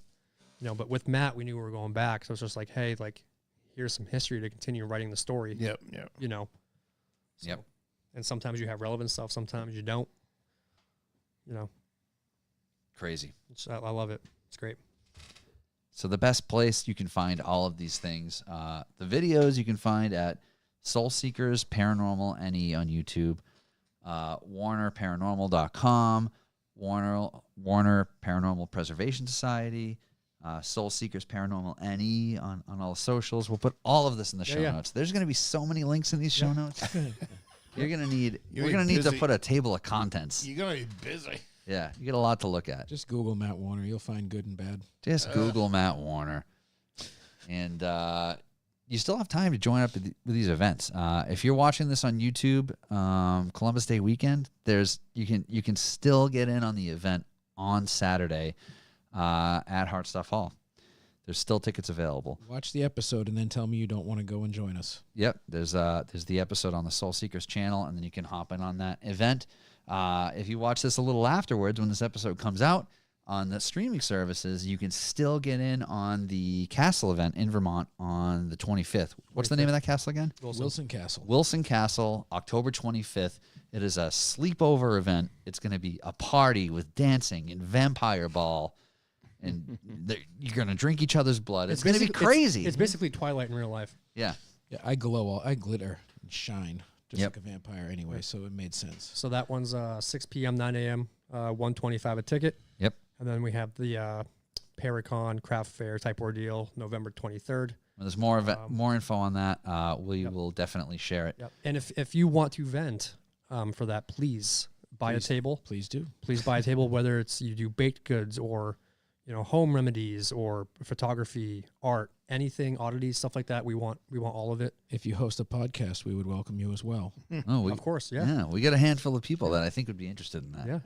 So that's $60 for an 8-foot table and chairs. Hell yeah. That goes to the hall, and anything you make that day goes in your pocket. I love it. Maybe we should have a Topics Under the Stairs table there. Hey, good. Let's coordinate something. We'll see what we can do. Yeah. Love it. Thanks everybody for listening. You guys have anything else you want to plug before we call it a night? Just want to plug Austin, but no. Other than that, no. Do you have some questions from listeners? Yeah, do you want to start with yours first? And you have questions? Or I just have Alan trolling us. That's all I really have right now. Good. Let me see here. I'm probably sure we can probably talk about a couple other things or something. If you want. Yeah. Doesn't matter to me. I could talk for days. Yeah. Yeah, no, talk it up. Because I'm going to just go pee quickly. You guys keep talking. No, that's fair. Good Lord. Okay, we can talk about sports now that John's gone. Go Patriots. Sports ball. In the Boston Sports Dome. Fucking clown. Oh, no. He's something. I think what we should do is have the viewers decide where we should all collaborate next. Give us some ideas, and then maybe we could do some crowdsource funding to go to these places. Put the Patreon aside and say, where would you like to see us next? If the viewers That's a great have a idea. place, yeah. I feel like, though, the general public will all pick different things. So you need to, give them an option. Whatever's the most affordable. Give them, an option. Or it's several options. His, an A, B, a C, D. Kristen, you know me too well, so shut up. Kind of what we do here. Mm-hmm. When you shut up, it doesn't work if you shut up. Just keep talking. I know for myself, I want to continue traveling, seeing everywhere I possibly can. I want to investigate, explore everywhere, all over the country, all over the world. So I feel like Ireland. There's so many places. I've done Ireland, I've done England, I've done Wales, I've done Scotland, I've done Iceland. I'm open to absolutely go anywhere. I've got a friend. She lives in Australia, and she's in love with you. She might be watching. I think it's next month over there right now. But she's probably watching. Her toilet's flushing backwards, and it's 2 weeks ago. We don't know what's happening. Exactly. But big shouts to our Kristen in the chat saying Matt doesn't shut up. Yeah, now that I peed, I can listen for another hour. Way Let's go. Too well. Kyle, I'm definitely down for the Isla de los Muertos. Can we talk about how Lego is doing Day de Muertos fucking faces? Are they really? Yeah, you could buy the sugar skull as a Lego kit now. Say less, dude. That must be the most desensitized shit you've ever seen. Alan, that's a good point. We should definitely talk about that. You want to talk about Tennessee? Fuck yeah. All right. It was much needed. I went to go see Corey. As you guys know or may not know, he moved to Tennessee. So we don't really see him that much. So starting actually last year, I took my first week of vacation to go see Corey in Tennessee. and I loved it. So I did the same thing this year, which I think was needed for the both of us. Did you drive down last year too? I flew. Okay. That's really funny. Is I feel like Tennessee's going to become that spot where everyone moves to. Like, it used to be Florida. Now it's Tennessee. I feel like everyone's moving to fucking Nashville and, Yeah, and Nashville, true. and Yeah, all the I surrounding areas. Fucking love Nashville. I'd move there in a heartbeat. I've never been. I want to go so bad. It's so awesome. What do we want to start with first about Tennessee? I mean, we can. So Corey moved down there. Corey does some vintage clothing. He's involved in an event. He's got a lot going on. Yeah, down we there, did right? the congregation. That's why the main reason why I went down there was to see him and work with him at the congregation. That was in Charlotte. Yep, and that's a big bike and hot rod show. that is you were a saying, vintage right? What was that? So that's a vintage vintage bike and hot rod show with some vendors. He was actually an indoor vendor with Out of Luck Collective on Instagram. He does mainly vintage Harley tees and antique clothes like that. Very, very good setup. It looked like a super cool venue, like It an old was mill super building cool. or something. Yeah, so it was actually the old Ford plant. I believe like they made cool. Ford Model A's or Model T's Sure. in that plant. And yeah, so the floor looked like brick, but it was actually ends of wood Wow. put in. I'm not sure if it was like invite only, but it was set up really nice where like kind of like the show. You guys were talking about like that Pontiac Buick show. Oh yeah, That last yeah, yeah. episode. That was actually So- at the brewery that Matt's drinking that beer from right now. This is full as fuck. Yeah. I'm like, I barely opened this So shit. it was kind of set up like that where you had a bunch of room to walk around. Yep. You had air to breathe. You could take pictures. Like it wasn't overly, Yeah, the cars weren't, trucks weren't, No, and cars and- and bikes were and- stacked. And it was nice because like I feel like I'm getting out of that scene Yeah. a little bit.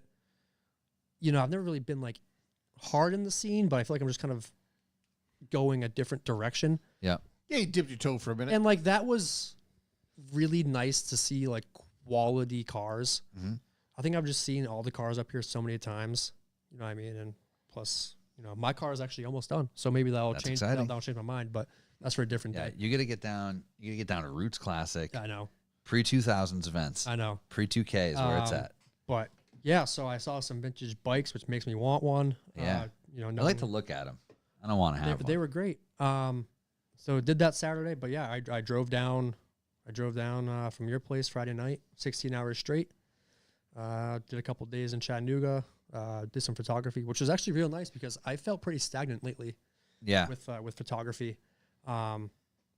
Well, I think which- Soulseekers takes up a lot of your time. So I mean, doing not- just solo photography. Not only that, I think I'm just at a different place in my life where I'm really focusing my energy elsewhere. Yeah. I felt for a while I was kind of falling out of love with photography. And I think that was my own wrongdoing because of like, I was in such a niche market. I was like, oh, I'm only shooting abandoned stuff. I'm only going to shoot this way. I had like my style, my image. Yeah. I just needed to branch out. So I borrowed some lenses from a tech at work. I borrowed a 20 to 70 and then a 100 to 400. And Those sets you did down there came out so thank you, fucking man. cool. Yeah, it was really, really. Let me pull it up. Yeah, it was a good breath of fresh air because I did shoot some things out of the box. Yep. I shot all black and gray. Different focal points. Because usually I just use a 10 to 18 wide angle, stuff like that. So it was nice to go down there, see Corey, see some new stuff. Just shoot differently. Kind of felt inspired again. Yeah. Yeah, those first two sets are the ones that I. So that was at Brushy State Penitentiary in Petros, Tennessee. That's another main reason why I went down there. That's probably one of my favorite places on the planet. And That's dope. you can ghost hunt there. I believe it's $480 for I think a 6-hour overnight, and then I think it's $1,500 for a full overnight there.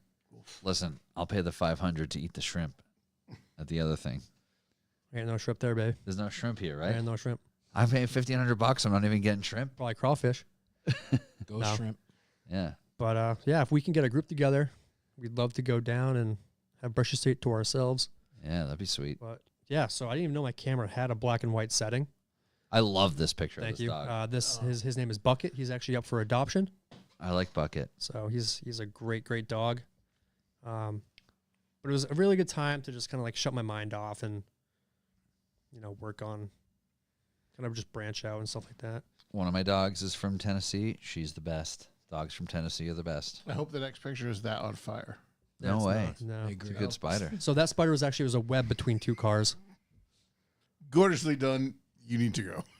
Fuck that spider. Yeah. Fuck that spider. Yeah, these photos are great. Thanks, man. You did a great job. Thank you. Mm-hmm. I love the electric shock hazard warning in the water. You're in the water. Yeah, you know what's funny is I actually broke his lens that night. Really? Well, Shit. I didn't break it. Lenses have a cable inside when This you little guy. zoom in and out. Yep. And the cable snapped when I was using it. So I read up on it. I thought it was the contact points Yep. on the camera itself, and I cleaned it off. Wasn't working. Of course, it was before my big trip on Thursday. That sucks. Didn't get any photos Saturday. I was too busy working, but I got that little groundhog guy. Yeah, that groundhog's But, great. that place was sick too. Like I love that photo. Yeah, that's really cool. So I just kind of did different perspectives and stuff I'm not usually used to shooting. And it, Hard pass on the bridge, though. I don't think I can do that. it wasn't that bad. Yeah. But I just feel like I'd fall through. yeah, I took about 600 photos that week, Nice. and it was cool, man. Yeah, that stuff came out great. Thank you.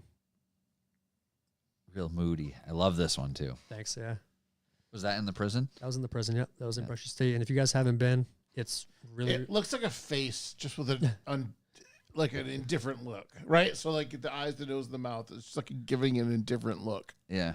if you but in a guys creepy ass way. if you guys haven't been here, I would highly suggest to go. It's a highly haunted place, whether you want to go for the haunted factor or just to see something new. Architecture wise, it's a sweet place to go. They usually do open tours for the public between 10:30 and 5 o'clock. So, Nice. but yeah, Corey's doing very, very well. He is working 3 full-time jobs down there. He might be back up soon. We don't know. Oh, like permanently up? No, Oh, oh God, okay. no. He's not Just moving a back up visit. here. Yeah, he still has family up here and everything. Yep. So Yeah, he hasn't. The last episode he was on was part 2 of the Hurt and Pain episode. we shot that. When did we shoot Was that the last time, right? Was that Christmas? No, The first one was Christmas because we had Krampus in the room.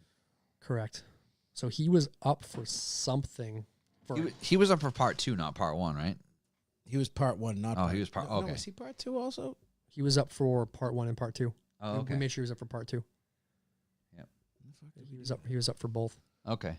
Late winter, maybe? Early spring? Must have been. Yeah. Yeah, he was up for something and took advantage of him while he was up here. I feel like that might have been like February or something, Could have been, yeah. which is crazy to think it was that long ago. Yeah, man. Other than that, Yeah. it's February's coming again. No, Real no. fast. It's disgusting. I mean, other than that, it's mainly just Alan and myself running the show. Yeah. You know, Doesn't have to be, but I'm not welcome. So I'm gonna bring that up for the rest of my life till the day. I love that's it. Gonna be on. That's I'm gonna here be for it. on my tombstone. I honestly think, as much as we'd love Matt to be part of the team, I think a collaboration and partnership is just so much better for both of us. You know what I mean? Oh, 100%. Like I said, I wouldn't accept it anyways. Exactly.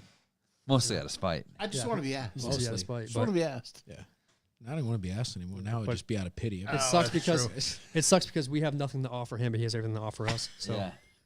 you know, You guys heard that? That's recorded for time right there. We you know. know that forever. No, what's in it for you is the title. Member of Soulseekers. These collabs are the best. You don't want to be too closely associated with me. I got too many haters out there. Yeah. if you don't have haters, you haven't made it. Yeah, they can all fuck themselves with a cactus as far as I'm concerned anyways. I'm going to keep doing what I love. You know, it doesn't matter. Yep. That's the way it should be. Now, when you came on before, I think you said you were you got initially interested in it because was it your daughter was interested in it? Paranormal? Yeah. No, I grew up with it because my grandparents lived next door. And their house was Oh, on- that's what it was. Yeah. My daughter's been interested in it for a long time. She's 15 now, so she doesn't give a shit about anything. But Yeah. but It's weird how that happens, right? Yeah. I will say my daughter, like earlier in the summer, she told me flat out, she's like, all I want to do is explore abandoned buildings with you this summer. That's my favorite thing. That's all I want to do. And I was like, you say no more. Yeah. Because I've been taking her urbexing for years. Yeah. Most people are probably like, you are a whack ass dad doing shit like that with your daughter, but she loves it and she's gonna do it anyways. I'd rather she do it with me and be safe. Yeah. For sure. I've been taking her Yeah, to concerts since she was What's 6. the difference? You're gonna take her golfing? Yeah, Fuck yeah. yeah. What difference does it make? Exactly. Shuffleboarding. Yeah. I'd love to take you to cheerleading. No, let's go explore some shit in the woods. Like, Yeah. that's way cooler. So Yep. I fully support everything she does, but she got into the ghost hunting with me because she had some experiences, and I've lived in freaking haunted places now for the past 8-9 years. And the place that you live in now is like you specifically ended up there almost because it's haunted, right? Well, that's exactly how I ended up there. I Yeah. wound up, I know the guy who's now the landlord. He's a friend of mine. Yeah. And I was between houses because my apartment had been flooded by some shitbags on the second floor. I was on Yep. the first floor, you know, the best place until it wasn't. So I lived in a hotel for 6 months, and I bled the insurance dry. I was like, I'm going to stay here as long as I possibly can. 'Cause exactly. It was, you know what? It's weird, but it's pretty cool to live in a hotel for 6 months. Yeah, I can see that. I got to the I mean, point you where got I a was getting pool, free you got a food, all bar, that. you Like, got a- yeah, restaurant. Like, Yeah. and everybody's just there, like, yeah, take whatever you want. I'm like, I will. So it was fantastic. My dog, Ramon. Yeah. I remember you, Ramon. Yeah. I miss those people so Yeah, I much. bet you do. Those guys They are were- awesome. They were the best. You I know? work at tons of hotels, and those people are such good people. They really are. And when you get to know them, Yeah. all bets are off. Yeah. Like everything, the world is your freaking oyster. Yeah. You know? Like, oh, here's the magic key. You go wherever the fuck you want. Yeah. My man. So with this house, like about 7 or 8 years ago, the owner's mother passed away in the house. She was 100 years old when she passed away. And the owner, for about a month after she passed, kept hearing her call to him in the middle of the night. He'd go down and check on her and realize, oh shit, mom's not here anymore. Yeah. So he freaked out, and he like took her bed outside, cut it up, and threw it away because he thought her bed was haunted. And after a while, he kept having these issues. So my friend, who I know, who's his neighbor, he's like, "Hey, you want to come and investigate the house?" I was like, "Yeah, that's fine, man. Come out." And myself, my shitty ex at the time, and another friend of mine, we went out, we investigated, found like, yeah, you know what, some things are going on. Every here. paranormal story has a shitty ex. I have a lot of shitty exes. That's not for this podcast. That's a whole. Yeah, I'll come back. I'll come back for another one of shitty episode about exes. that. Respectfully. Yeah. It's okay. Let's move on. We'll leave you alone. But so we found that it had this information. There was some ghost stuff going on. And fast forward 4 years ago, the owner's mother passed away. And after all that happened, he wanted to move to Florida, retire. So my buddy is like, "Oh, I don't want to lose the property," because his is behind it. Yeah. And it's prime real estate. So if the owner sold it, he was going to probably look at a CVS or a Taco Bell, which would have been fantastic. But I said, well, if you wind up purchasing the property, we can do some ghost stuff there, like I'm doing with the hall. It's not going to pay your mortgage. It's not going to change the world, but it'll offset Help your offset costs. expenses. Yep. So we did that, and it took him a year. This house is 126 years old. No, Wow. What year is this? 116 years old. Yep. The IPAs are talking now. at this point, so I've been very well behaved. It's had 4 different owners prior to the one that currently owns it. 4 people have passed away in the house, documented. We have the death certificates, Wow. including the previous owner and her husband many years before her. So it took a year for him to get this house kind of cleaned out because it was a hoarder house. Yeah. Previous family lived there for 80 years. Everybody around her whole family died around her, so all their shit was like, oh, send it over to Dorothy's house. It was filled with shit. So I run out insurance. Insurance says nothing. I was like, hey, man, like if you want, because he always told me I'd have somewhere to stay, I'll act as caretaker for a little while I'm between places and just kind of watch the house, and we'll bring people in. He said, absolutely. So I stayed there for a few months. I literally bought a shitty IKEA bed, put it up in one of the bedrooms upstairs, and bought a little TV and just stayed there. And I hated it. I didn't want to go through storage and get my comfortable bed because I was like, oh, I'm just going to be here for a few months. Yeah. The first 3 weeks I lived there, I remember the first night I was going there, my daughter, she's such a sweetheart. She goes, do you want me to come stay with you tonight? I'm like, it's okay. I'll be all right. And I wasn't all right. I hated it. Yeah. I get there, like the only... I'm not scared. It just sucks. Yeah, here. like, it does suck. Like there was no TV in the living room, so I would like sit in the kitchen with the TV on full blast eating dinner. I'm like, shit, I gotta go upstairs now. Go to bed in this bitch. So I would go upstairs. I would take that You're one. upstairs, like slapping Just invisible running, people just, behind you, just like running "Back it up." upstairs. Yeah. Like I would take that one last piss, and I would go in my room and I Time would to shut go. that door, and I would not leave that room until the morning. It didn't matter if I had to piss. I don't have to piss. That's gone now. out the window. Yeah, just Not my And problem. for 3 straight Piss in a weeks, milk jug in three bed. straight weeks, I would not leave that room, man. That house was so obnoxiously loud and active when I first moved in because it was just they didn't know. And then I started getting used to it, and it's still active, but I tune it out. I'm like, just knock it off. Like I talk to them and everything, but like 2 All weeks. right, guys, talk about yourselves. I gotta pee. Yeah. Stop looking at my dick. 2 weeks before I moved into that house, I was in the kitchen talking to the landlord, and Dorothy, who was the previous homeowner, she passed away in her bedroom, which is right off of the kitchen. And I'm talking to him, and I look, because I saw something, I look, and she's just standing there in her bedroom right at the bureau just looking at me. You could like see like a full apparition. Just like you. Yeah. Just like a real person, not even clear, nothing. Like I'm like, oh, okay. So I looked at her, and I looked at Steve. I said, hey, no one's here, right? And he goes, no, it's just me and you. I said, well, Dorothy's right there. I said, so she's here. He was like, the fuck? Yeah, but you know, Dorothy and I get along really well. She looks at me She's like cool. she treats me like a grandson. She loves me. She hates my music, and that's fully understandable. She doesn't Oh, grandma necessarily. should. Yeah, she doesn't necessarily like what I've done with some of the things in the house because I've really creeped it out and brought in all my dead things and shit like that and hung up all my haunted shit. But she gets it, and it works out well. I like being there. That's not who you were talking to on the stairs, right? No. That wasn't Dorothy. That was Greta. No. Greta. Yep. That We don't is- know who Greta is. We don't know who still. Greta is yet. That's still an untouched piece of research that we can. But it is we a, can probably work on forever. Yeah. A forever reoccurring name. Mm-hmm. Yeah. Comes up, but nope, Dorothy is a sweetheart. We love her.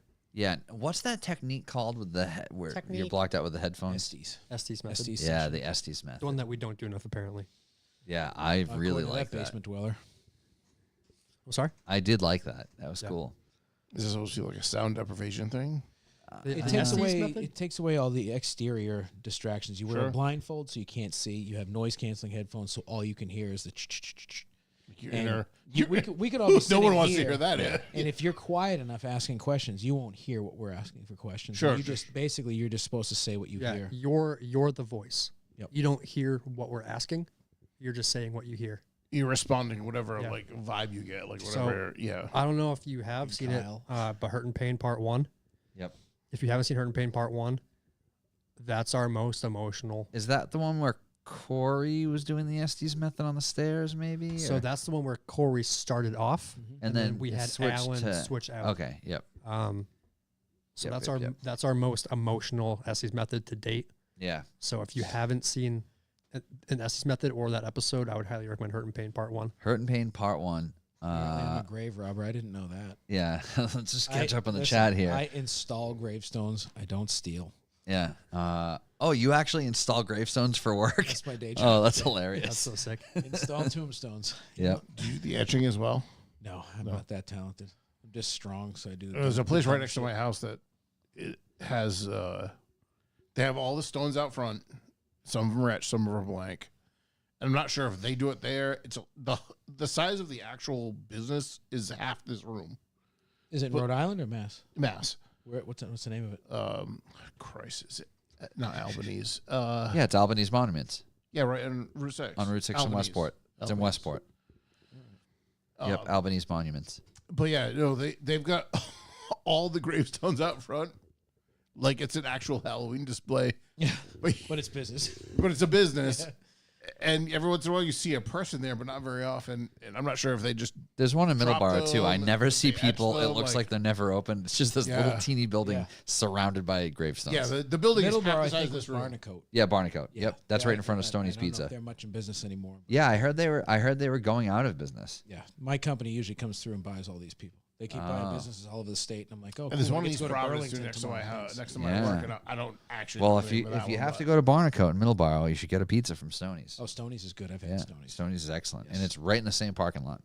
Good to know. Yep. Matt, I love, by the way, what you've done with your house with the stones out front, the crosses out front.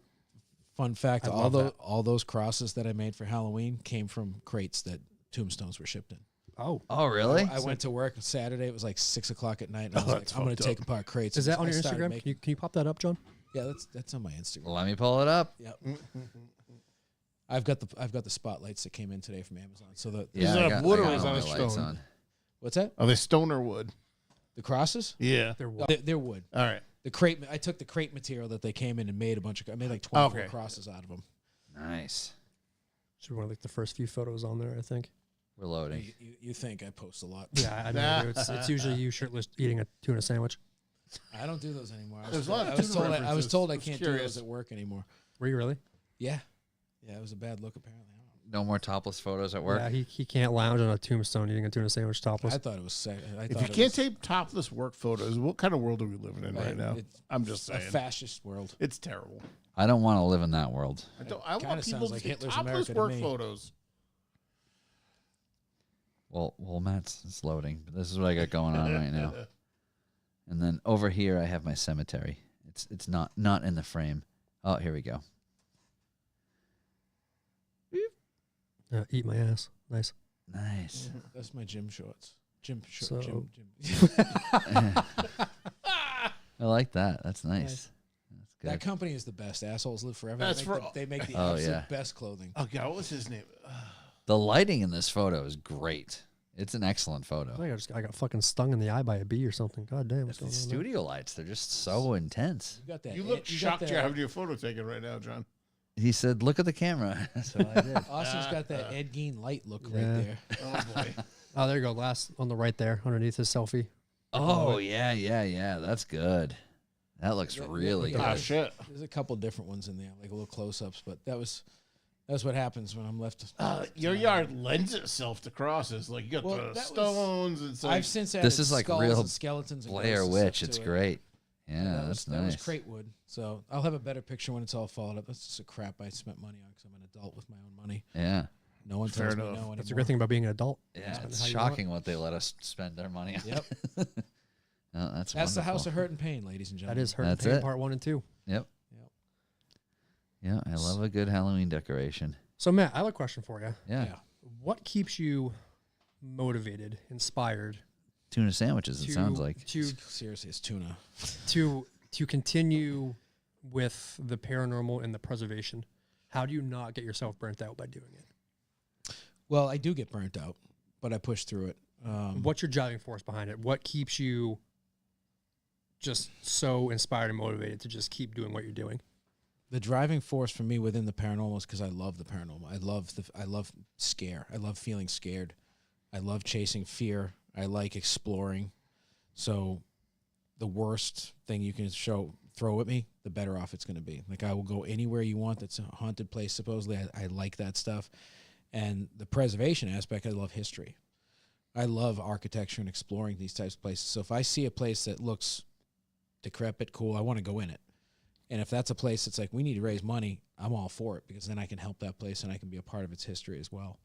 I've always realized I want to make a mark somehow. I've since grown up and realized that my mark is going to be my kids and how they further on themselves in life. But I know I can do some good while I'm here. Even though people want to shit on me in the paranormal, I'm still doing good, and that's what matters to me.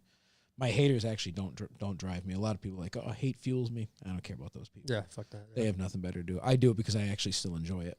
And when I don't enjoy it, I take a break, which I have done before. Right. Like, I say when I don't enjoy it, you'll not see me again. yeah, well, We're that's done here. exactly it. Yeah, And yeah. like meeting you guys, like you gave me a spark because I've been looking for stuff like that for a very long time. I like being on camera, having a good time and leaving. Right. I have no skills when it comes to editing. I don't have the patience for it. That's why I do live investigations. I do really shitty, poor TikToks and enjoy life. And that's all I'm good at. That go viral. Well, yeah, that go viral. So there's also that, but Yeah, the post-processing aspect of it is cumbersome. It doesn't interest me. Yeah. So I never did it because I'm not going to force myself to do something I don't like. Yep. But it worked out meeting these guys because they wanted, well, they didn't want it. they got it. Someone else to jump on with them. They have an I Alan have some who likes to edit videos. Yeah, they do. And I bring something to them where I have access to different locations and I have a pretty good network of people I Yeah. can reach out to. So we all work synergistically. And I get to enjoy doing that stuff with you guys. And obviously I like hanging around with you too. So it all works. So those are my driving forces. It's still fun to me. When it's not fun, like anything, I won't do it anymore. Yep. And like my job. Like I That's like what, I that's love what my Ryan and I job, said man. about the podcast. Yeah. If we keep having fun doing it, we're just going to When keep I'm not doing having fun anymore, you will not see me again. Like, Well, I'm not coming here. that's how I look at Yeah. every aspect of my life. Like people are like, oh, you have a career. I was like, I have a job, pays my bills. If I stop liking it, I'm just going to do something else. Like Right. as long as I can keep paying my bills and having a good time, traveling, doing what I want, I don't give a shit. I honestly think the whole thing about, I have like a real problem with people about like, oh yeah, you know, if you do what you love, you never work a day again in your life. Like, Well, no, fuck no, that. no, no. Because I love working on cars, but if I have to do Civic oil changes, I'm going to put a bullet in my No, fucking head. I work at something I don't love to have the money to do the things I do love. Correct. Yeah. You know, I'm not worried about loving work. I'm worried about making the money to do the things I love to Right. do. Yeah, and that's why we don't really do what we do much, because Yeah. that It's shit's not money. expensive, and it's not, to us, it's not a job. No. We kind of view it as, I don't want to say we view it as a job. It's a thankless job.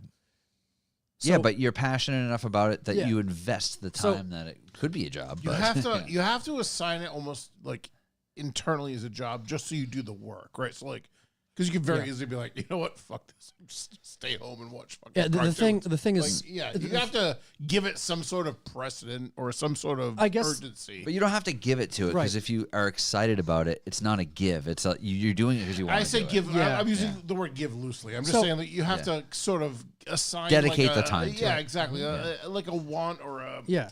an urgency to it. Yeah. Yeah. The thing is, so we don't obviously expect much from it. We do it because we love to do it. Mhm. We don't really care about the numbers. Is it rewarding and humbling to see the numbers come after? Absolutely. Is it humbling and rewarding to see all the positive feedback and the love for it? Absolutely. The way I look at it is, I've got two palms. In one palm, I have my dog and a very minimal amount of friends that I talk to. Other palm, Soulseekers. So those two things, those two palms are like my reason to wake up. That's what you have time for. That's it. Mhm. Yep. Those are my priorities. So my thing is like, I have. Austin's dog's in one of my palms too. I love I that. like that dog. He's a great dog. Not Austin, just the dog. Is that the dog you brought to Widowmaker? Because that dog's Yeah, rad. he's yeah, awesome. yeah, yeah. Rad as fuck. Yeah, yeah, yeah, That dog yeah. is awesome. That's him. Yeah, yeah, yeah. We have people that really expect a lot from us, which is amazing. They expect from us more than what we expect from ourselves, and they see so much positivity. It's wild what people who don't do any work expect to see other people do to and entertain them. I guess I'm. It is. I guess I'm not even. It's something. I guess I'm not really even saying expecting, but they're very hopeful. That's like when people lay into me like, "Hey, it's Tuesday morning and your new episode isn't on Spotify yet. Yeah. What the fuck's going on?" Yeah. And it's like, "How about fuck off? I didn't feel good this Yeah. weekend, and I'll edit it when I edit it." You know, it's like they. Sorry, I haven't done this the 250th time on the right Right. day for you. You know, Fuck and, off. and they're like, oh, you know, we hope that you guys, you know, go far, do all these expos. We want to see you on TV. Well, of course, who wouldn't want that? Would I want that? Absolutely. yeah. Would I love to quit my day job and fucking Sign me up. would I love to quit my day job and travel and see all these places and film? Absolutely. But Yep. but at that point, it's a job. Yep. You know, so And then if you're taking your PTO and devoting it to just this, it's a Not whole even that. No, thing. but I was Yeah. saying, I think what he's getting at is like, if you make it your job, then you Right. don't want to do it anymore. you know, and Exactly. I would have to quit my job and Right, like, right. you know, so that's a real like and for like the first, I don't know, 10 minutes would be fucking fantastic. You I- can't make a career out of that. I just It's I a think short-lived window of opportunity. Yeah. I think it would just take the fun out of it. Mhm. Now, Yep. if we get there someday and we work hard at it, Yeah, run with it. great. Mhm. But for us to, you know, come out of the woodwork and be like, we expect all of this stuff. We view it as an investigation. We go in open-minded. Yeah, we're not expecting, but you know what? We're very hopeful. Mhm. And with that mindset, we've already accomplished so much. Like we've met you. We've, you know, we have this, you know, the hurt and pain segment coming up, which I want to talk about, but I can't.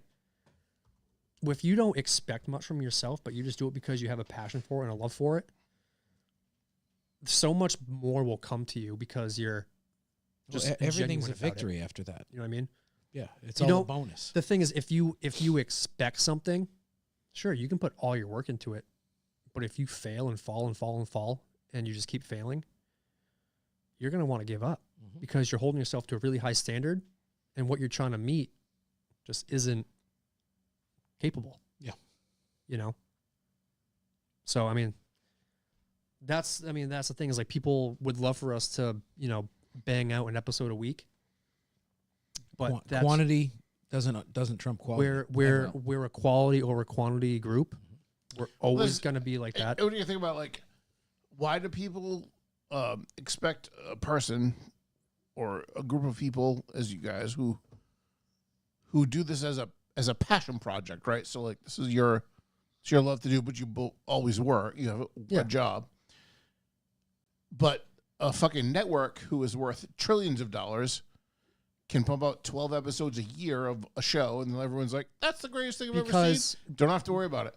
Yeah. Like, why do you have to put out fucking 52 episodes when they only have to put out 12? Well, that's the difference, Right, because those people will get a block of 3 months of new episodes. Right. And they're not looking at it the way you just put it out there. But it's the same goddamn thing. Right. They're only filming 1 or 2 a month. Right. They have a full film crew. They have editors. Yeah. And then There's 150 people making that show happen.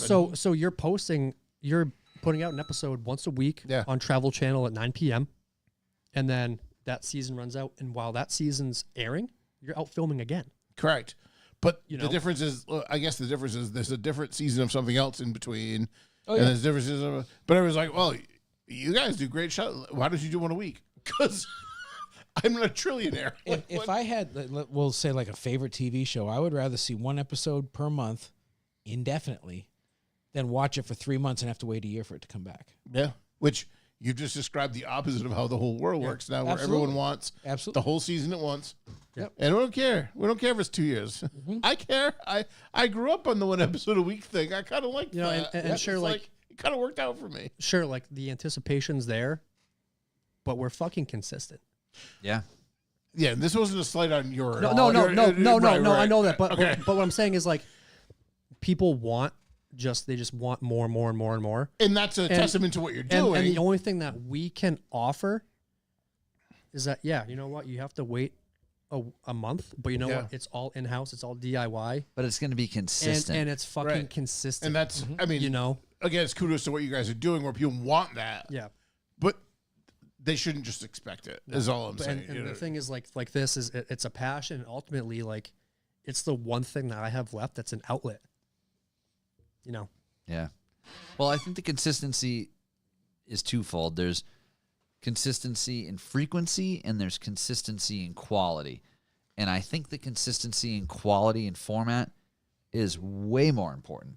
I think if I agree. I agree because I don't think you see consistency and quality as much anymore. No, and I feel like even if you had an episode once a month and then one took 2 months, or if you had one in 2 weeks and then one took 8 weeks, it doesn't matter. If the quality and format's there, I do think that consistency in format is pretty important because I like that you have the consistency in format as far as the history segment's concerned. Obviously, with the part 2 of the Hurt and Pain episode, it was different because you didn't have to have the full historical background. But I think the format that you guys follow as far as like having your intro segment and all that stuff. We have a very consistent like timeline and story base. Like our I think the way you lay out the chapters is nice. Yeah. And I think that to someone who's our watched base- more than 1 or 2 episodes, I feel like you expect it and you're used to it and it works. And I'm really hoping that, you know, people that may have seen us or may have not seen us yet, I really hope that, you know, they notice the different intros and how that will align the episode. Yep. Because that was always something that, you know, from the start, because I love American Horror Story. you know, and those intros. And I was like, I really would love multiple intros to swap out to initially tell you the feeling of that episode. Yep. You know, so yeah. What's that say? Something about I'm Alan's best friend and you're the pee of his pants. Yeah, Austin was the best friend to ever happen to me, and Matt has been the P to our pants. More like the D to his V, but that's cool. Oh, Paranormal TV is dead. You guys are going to do something better. God, Alan's angry. 100. Alan is so upset. I see so But angry. yeah, no, I have I've got a couple questions. Yeah, if we yeah, wanna pull 'em skip the up. Questions. So Yeah, pull him up. You're the only guest who comes with questions. I'm going to say. He comes These are- prepared. these are my first time with questions.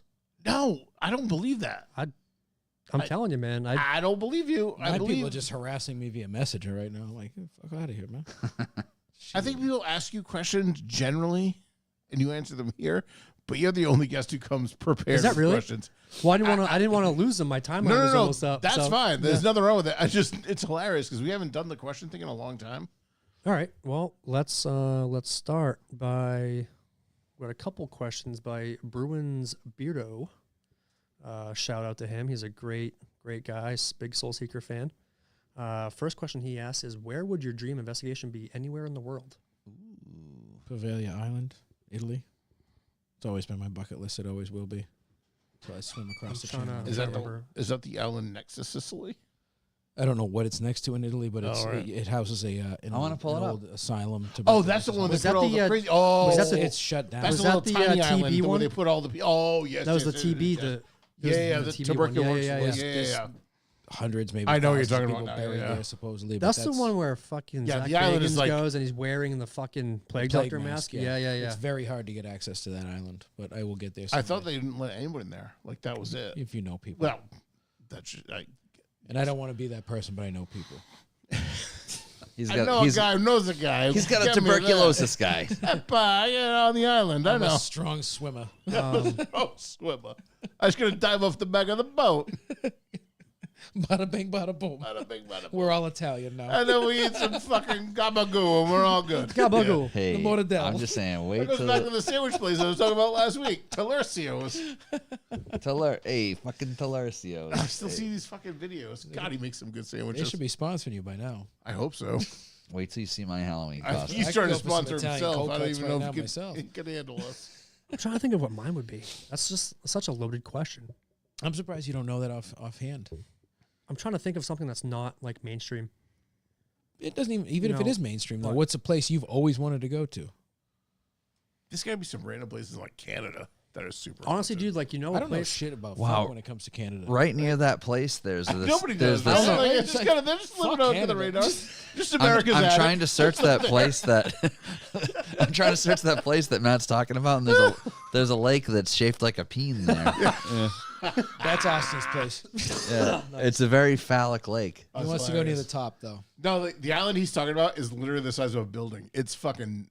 Oh yeah, no, this They is just stick. you know people this there. is a lake the shape of a penis. I see Yeah, that now. yeah, I it's can see the nice. crack in the balls. I don't can know, see the man. whole I thing. really want to do. I say this every time. I really want to do like the old Western like gold mining towns out in the desert. Like the Washoe Club, places like that Just out like in Nevada. stuff like that. Yeah. You know, but if it's like Tombstone, Nevada. Yeah, things like like- that. The Birdcage Theater. yeah, stuff like that. You know, East Coast wise, you know, the Portsmouth Naval Base. I want to go in that place so bad. Mhm. I have dreams about it. Well, Yep. we were at. Well, I was starting to say, or what I was talking about earlier. We were at Fort Adams, and obviously Fort Adams, like, it's one of the original, 13 colonies, Yeah. like defensive forts. And you look at the place, and the stone columns go way underground. I'm like, yeah, there's layers under here, and I know for a fact you can get there from the beaches and get into Yeah, for sure. the whatever you want to call it, catacombs down there, and this Yeah, the catacombs would be sick too. gnarly Yeah. shit down there. Kyle's now canceled. But Yeah. yeah, no, I would have to say probably the old, mining towns out west. Yeah, Western. I feel like there's so much just in the country that is overlooked. It's crazy how much stuff is just here. Like here that you can just get in the car and drive to. Maybe it's 12, 15, 20 hours away, but there's a lot of wild stuff here. Mhm. Yeah, it's pretty cool. So his other question is this a two-parter? Most haunting, oh, this is the one I had to DM about. Hold on 1 second. Let me check my DMs. Because there wasn't enough character space for it. Most ghost hunting takes place at places that are confirmed to be haunted. Is it a question? Do- or, do- Is that a statement? Does most ghost, there's like such short, I don't know. I guess he's asking like, I Do just we- got hard when you put that picture. do we up that think way. most, is There he, it is is. he getting at like everyone investigates the same places Like, and doesn't look for new places? like Is do that we what he's like do we getting think at, or- most ghost hunting takes place at places that are confirmed to be haunted? I would say yes. I mean, mainstream wise, Well, mainstream wise, of course, because Absolutely. why would you be there otherwise? Of course. But there are people like myself, and us yeah, like that we prefer. the Hall and Hard Stuff, like Hard Stuff and Hurt and Pain. I was the one that get in there. I guess it So- depends on the market you're in. Yeah, and I guess it depends on what your end game is too. Because guess. if like I just want experiences, personal experiences. So I'm going to go everywhere. If I see an old ass place, I'm going to walk around it and see what happens. I'm also fortunate as an empath where the spirits find me anyway, so it doesn't take much for me to have interactions, but I'm looking for anywhere. It doesn't. I don't need to go to Waverly Hills to know that ghosts exist. I don't need to go to Trans-Allegheny or Wilson Castle or any of these other amazing places. I like going to those places because I just want to go to as many as I can, but I guess, yeah, as an enthusiast, you're going to go to a place that's notoriously haunted. Right, because you're going to be, your inspirations, like, oh, I love Zach Bagans. I love Ghost Adventures. I love this. Like, you want to go to those places, which are now tourist attractions, which are now money grabs, and they're charging so much money. All right, I want to piggyback this question and ask, have you guys, either one of you, and you can answer separately, but like, have you gone to a place where you didn't go there for a hunt at any point? You were just there in your own, freelance life, and you went, oh, fuck this place. I think I should investigate this place. That's a good question. Yeah. I don't really think when I'm... Yeah, like, are your spidey senses going off when you're just like in your normal day-to-day, like you're out on a, out to lunch at work or out on a date or something? Or if like maybe like you're not looking for it, maybe? Yeah, I've had 2 experiences in the same exact trip. And this will go off of my abilities, air quote abilities. I have psychic abilities. I shut them off. I don't want them. I'm good. I've seen it. I've seen it happen. I would shut them off so fucking fast. He's seen it. He saw it come out at the hall. It does come out occasionally. You guys questioning them? It's true. I've seen no part of any of this. My daughter and I, a couple of years ago, up in New Hampshire, there's what's called Antique Alley, and it's like a 20-mile stretch of road that's all antique stores. We found out you can't do it in one day because it's a lot. And we started on the western part, like near Concord, New Hampshire. We were traveling, and we stayed overnight in Portsmouth, and we hit up the rest of the next day. But we were traveling through, and the last one we hit up, it was like this fucking house, like a little garage, and we went in, and it was the ancient, most old man I've ever seen, probably 90 years old. And we were walking through. We went upstairs in this garage, and there was a couple of rooms, and I walked through the door of one room, and I instantly was like, okay, something. Like, this place is either haunted or something is wrong in this place. So I felt it. I could sense it. And I'm walking around this room, and I'm like, what the hell is in this room? I couldn't pinpoint it. I took a picture of this room. We left, went to the hotel. I posted that picture that night on Facebook, and I said, something's itching. Something's bothering me. There's something in this room that I can't pinpoint that is active. More than one person was like, it's that painting. It's that painting. So I'm like, all right, cool, whatever. Next day, I said to my daughter, I said, we're going back to that antique shop, and I'm buying that painting. We went back to the antique shop, walked in, the old man's there. I was like, how you doing? I know what I'm doing. I'm going upstairs. we beelined it up. I walked through the door, same feeling. I go up to this painting, I grab it, and when I grab it, I felt the electricity run through me, and that's how I know if something has an attachment or whatever you want to call it. And I said, holy shit, it is this. So I brought it down, and I was like, I want to buy this. He's like, oh, do you know the person? I said, no, but you want to know what? This painting's haunted. And he's like, oh. I said, how much you want for it? He's like, well, I have to ask my wife. And, the ancient lady comes out, and she's like, oh, $50. I was like, no, you're going to give me less. So I got it for $30. And it hangs in my green room at my house now. Was that the place? It was not that place. Okay. This is new. I forget whereabouts in New Hampshire. But same day. Was it Northwood, New Hampshire, right after the Epsom traffic circle off Route 28? Kyle, stop it. Kyle was with me when I bought a haunted mask up in New Hampshire. We were not talking about that tonight, Kyle. So stop it. Stop your mouth, Kyle. After her and I went to that antique shop, we went to another one. And this one, I've been to this one a couple times. It's a shithole. We went inside. It's all like expensive stuff. And then you go down in the basement, and it's just big rooms open up with, different vendors. I walked into a room, and I got hit with the worst headache I've ever felt. I was like, holy shit. And I'm walking around. I was like, I can't. My daughter walked in behind me. She goes, I don't feel well. I said, what's the matter? She said, I just really feel sick. I said, okay, go outside in the hallway again. Basement had black mold. Yeah.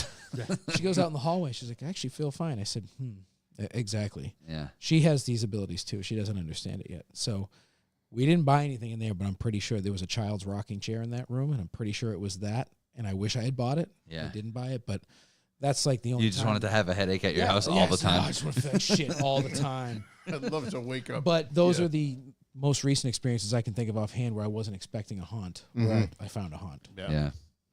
Yeah, I think my earliest one is, let's see here. I was just a child. I remember riding with my mom. There's a house in Milford. I don't know if you can pop it up on there. It's called the Burns Manor. It's off Osgood Road in Milford. And one side of the house is just super, it looks run down, super abandoned with a big barn, and on the back side it's fully renovated. But from the main street side, it just looks like a rundown house on a hill, super spooky. And you know, we took this road quite a bit. I remember going by the house one day. No, that's SK Pierce Mansion. Oh. Might not be. What town was it in? Milford, you said? Milford, New Hampshire. Type in like Burns Manor. Might not be. No. Keep scrolling. I'll keep Is talking. it Barnes, Byrnes? No, it's. I guess I'll just go fuck Let's see. Yeah. I don't see any of them up there. Anyway, it's a really creepy house up on a hill, and That's pretty fucking creepy. that's I'm way so sorry. that's way up north. That's some Adam's Texas fucking Chainsaw Addams shit. Family shit. Yeah. But anybody from Milford and that surrounding area might know what I'm talking about. Yeah. Anyway, I remember we were driving down the road one day, and I always had a feeling going by the house. You know, whether I was just a young kid, whatever, or if I was actually scared of it. I remember one day we were driving by, and I look up in the window, and I saw like a silhouette of like a girl wearing like a white dress, and like a triple took. And I saw it twice, and the third take it was gone. Of course, I'm like 6 or 7. I didn't say anything, right? And my mom at the time was dating a guy, and his daughter. Ready for this? We were talking about the house, and she had a photo of the house from the road. This one, right here. So the back side of that house is fully renovated. Yep.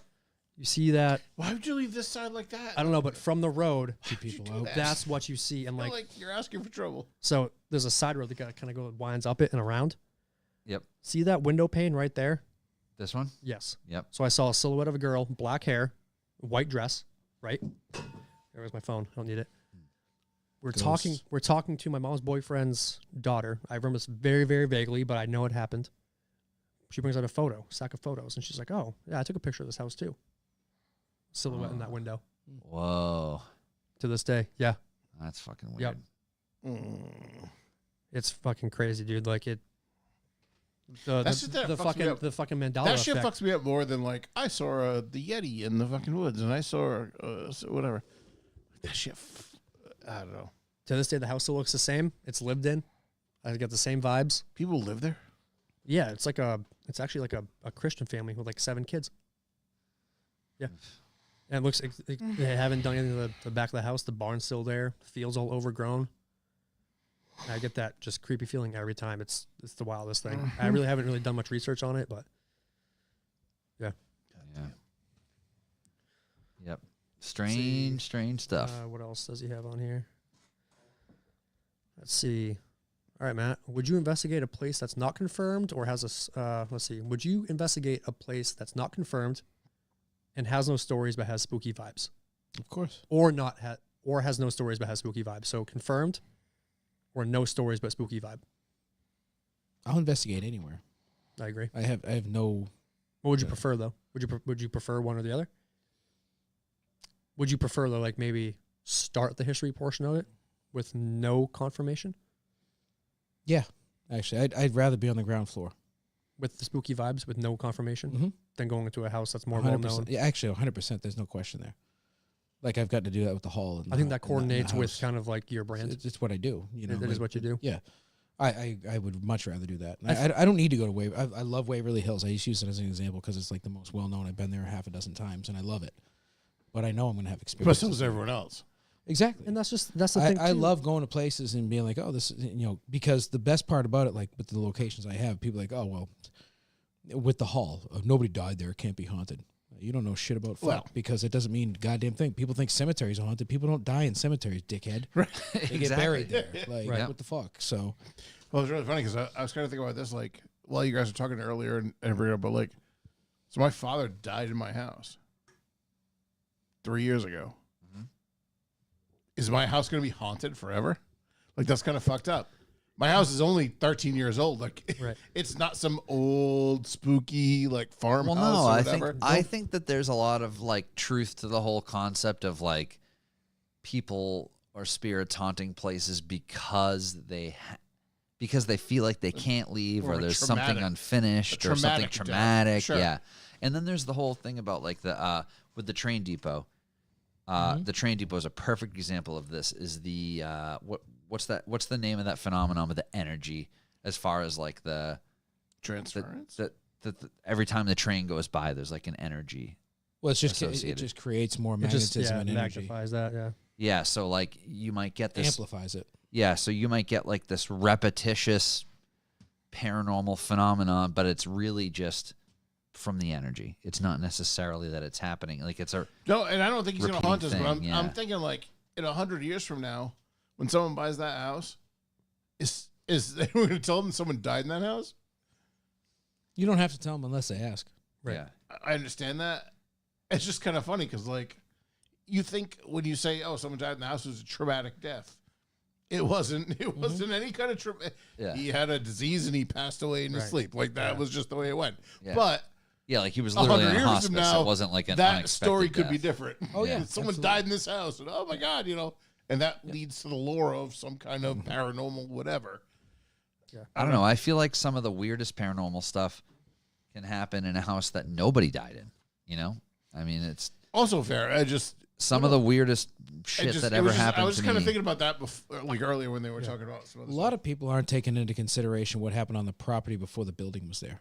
Yep, King, exactly. I go back to King Philip's War all the time. Yeah, King which was Philip's the War settlers is versus the Indians. They basically genocided especially everybody. in South Shore, Massachusetts. It is just where we live is a hot Massive- spot. You yes. never know what happened there. King Philip's Yeah. War spread all the way down to where the Conjuring House is. That Yep. shit was happening where the Conjuring House is. Yep. So, southern, Rhode Island, all of Rhode Island's southern. It's the size of a stamp. yeah. But like Rhode Island, Massachusetts, all the horrific tragedy that was happening there that's not even well recorded. People Yeah. are thinking like, oh, well, why is this place haunted? It was built 20 years ago. It's like, well, think of what could be buried in the ground. Think of all the bloodshed on this ground. We don't know.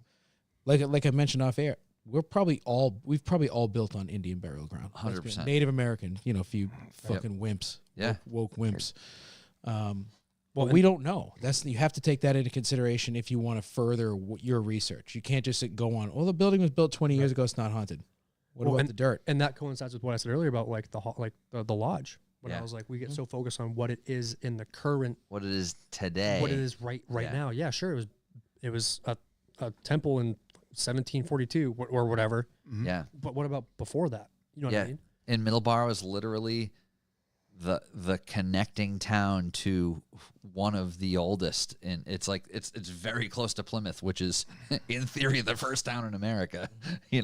So there's a lot of history there. A lot of Mary history Kelly, there. big supporter of the Yeah, Yes, Mary Mary Kelly. Kelly, yep. Hey guys, very enthusiastic person for Soulseekers Paranormal. I'd like to say something about the expecting view talked about tonight myself. I don't expect anything from Soulseekers Paranormal. I am so hopeful, and I'm anticipating Yeah. the rest of See, this. this is how we are. They for the sound next like month. someone And- who is getting Yeah. it. Like Yeah. they get the yeah, whole idea. She's We're been a guys, huge what you're supporter doing. since day Yeah. one, and we greatly appreciate Mary. Yeah. But with that question, I think I would agree. I would rather go to a place with no story, with a spooky vibe, or not even spooky vibe. I'd rather just go to a more low key place because that's kind of what we were about. Look at the depot. Look what that did for us. The depot. Yeah. You know what I mean? Like just the more So much action. It's like that wasn't like an abandoned building or like some Right. crazy And history. it's got It's its like, own history, and yeah. it's got the property and the area. Like that was what I had told these guys. I said, all the things that happened around that depot before it was built, when it was built, like there's a lot going there. yeah. And there's been a lot of, because I grew up in Abington, I've been there my whole life, minus 6 years I did in Rockland, but That might be the angle of like a lot of people wanting like people mentioning the Bridgewater Triangle stuff. It's like take the area of the Bridgewater Triangle and there's gonna be properties within it. yeah. Like that one and many more, I'm sure. Well, the Hockomock Swamp is the epicenter, as they say. Yeah. 16,000 acres. Exactly. That stems from the King Philip's War. Yep. You know, Devil's Swamp or whatever the Hockamock was. The bottom of that triangle tips the back of my garage. Yep. You know, so like with that, I don't mind continuing to write a story, but I would want to start the story or write the whole thing. I'd rather be on the ground floor than in the middle. Exactly. I've been to plenty of places that like, this is the most haunted place on earth, and I've had nothing happen. SK Pierce Mansion. Nothing but love and respect for that building and the new owners and all that, but Cool spot, but nothing crazy It's happened. a place when you see it on TV or you talk to somebody like, oh, we had the most anticipated like this and that. It's just like when we went, yeah, some things happened, but it wasn't, you know, what we expected. You know what I mean? Yeah, and that's the problem is expectation ruins a lot of things for a lot of people. And again, we don't try to go with expectations, but however, you are going to a place that is so well known that every big name has hit. You know, you're like, oh, well, they caught this, this, and this. So again, you try to get yourself out of that mindset with an open mind. However, there's still a little piece of you, you know. Like, how come they're not me? You know how active this place can be versus going to a whole new place with no expectations. And it just hits you like a freight train. You know what I mean? I've had some great experiences at SK, but most of them were prior to the renovations earlier on. I think that has to do with it too. 7-8 years ago was the first time I got to go there. And I remember I wasn't scared, but I was like, God damn, I get to go to the SK Pierce Mansion. This place is a place I've known about for a very long time. Really excited to go. And that first time I went and investigated, I was with a bunch of shitty ass people.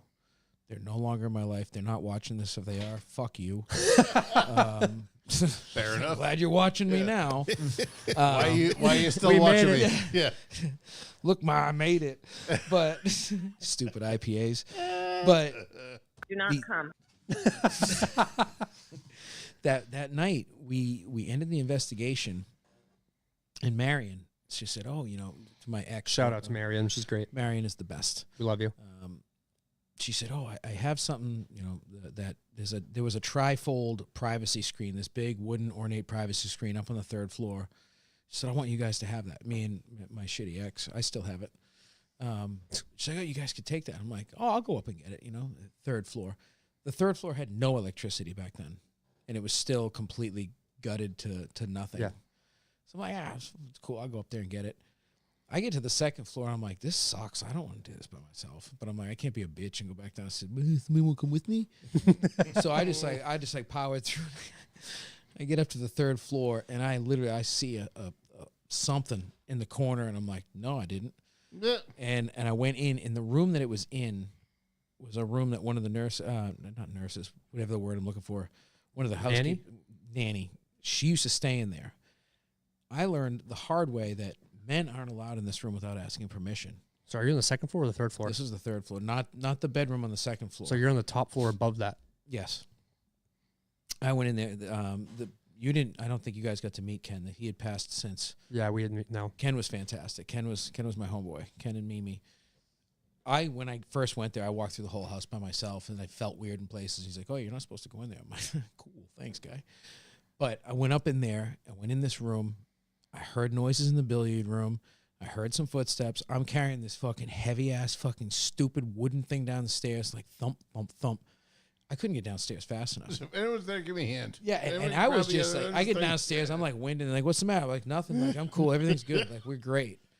And those experiences were way up for me because I had expectations and it met them. Right. But it doesn't work out that way all the time. You know, and I've been there, after that, I've probably been there 6 or 7 other times where each time I went, it was less and less. Beautiful house.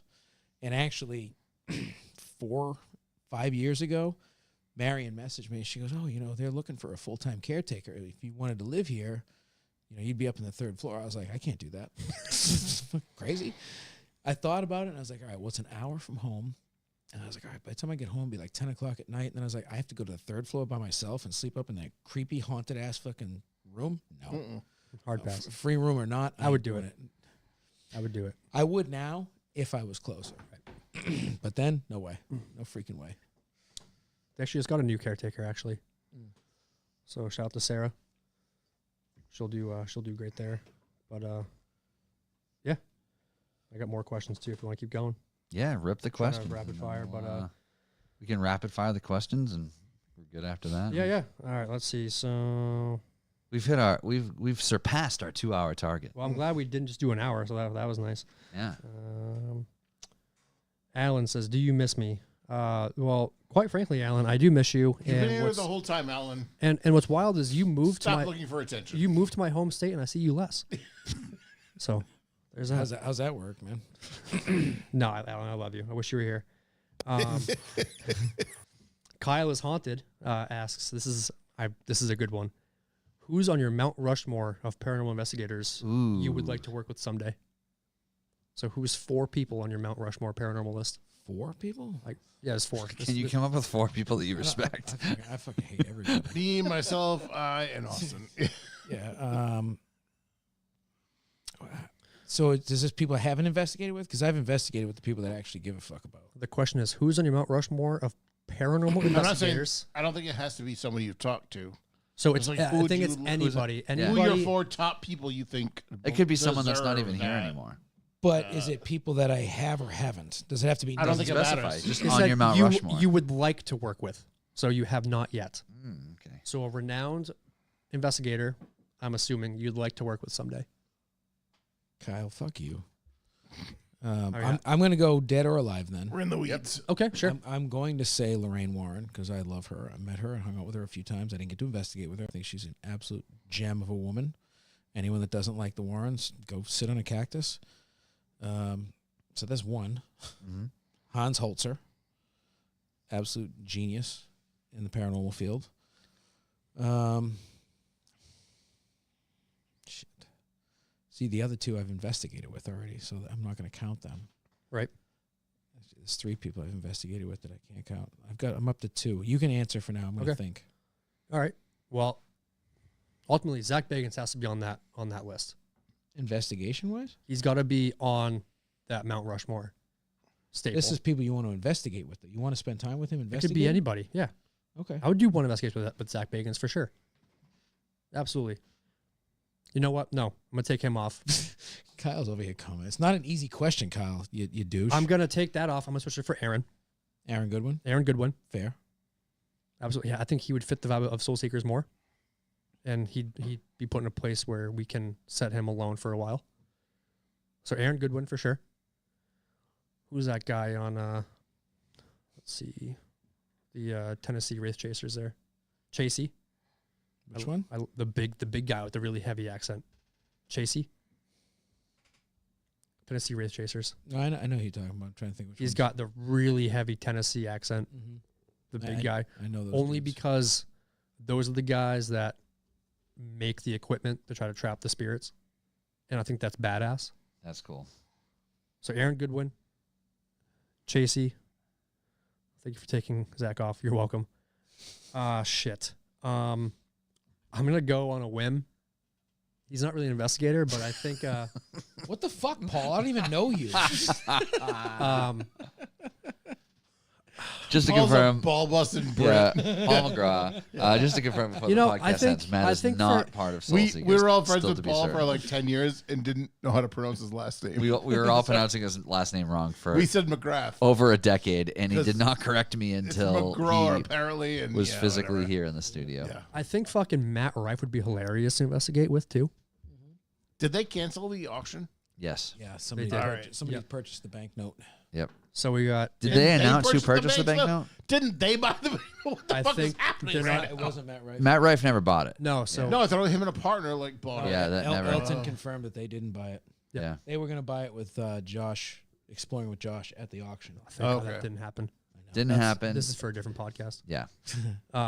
That's fine. It just like, Yeah, that no, was like no, you're 10 good. AUs. Yeah. Yeah, that's gonna go through a whole new wormhole of places that we don't want to go.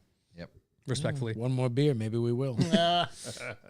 I got Aaron Goodwin, Chasey, Matt Rife. Somebody else has got to be on that. I don't really know many more people, honestly. That's what I mean. 4 people is a hard ask. You know what?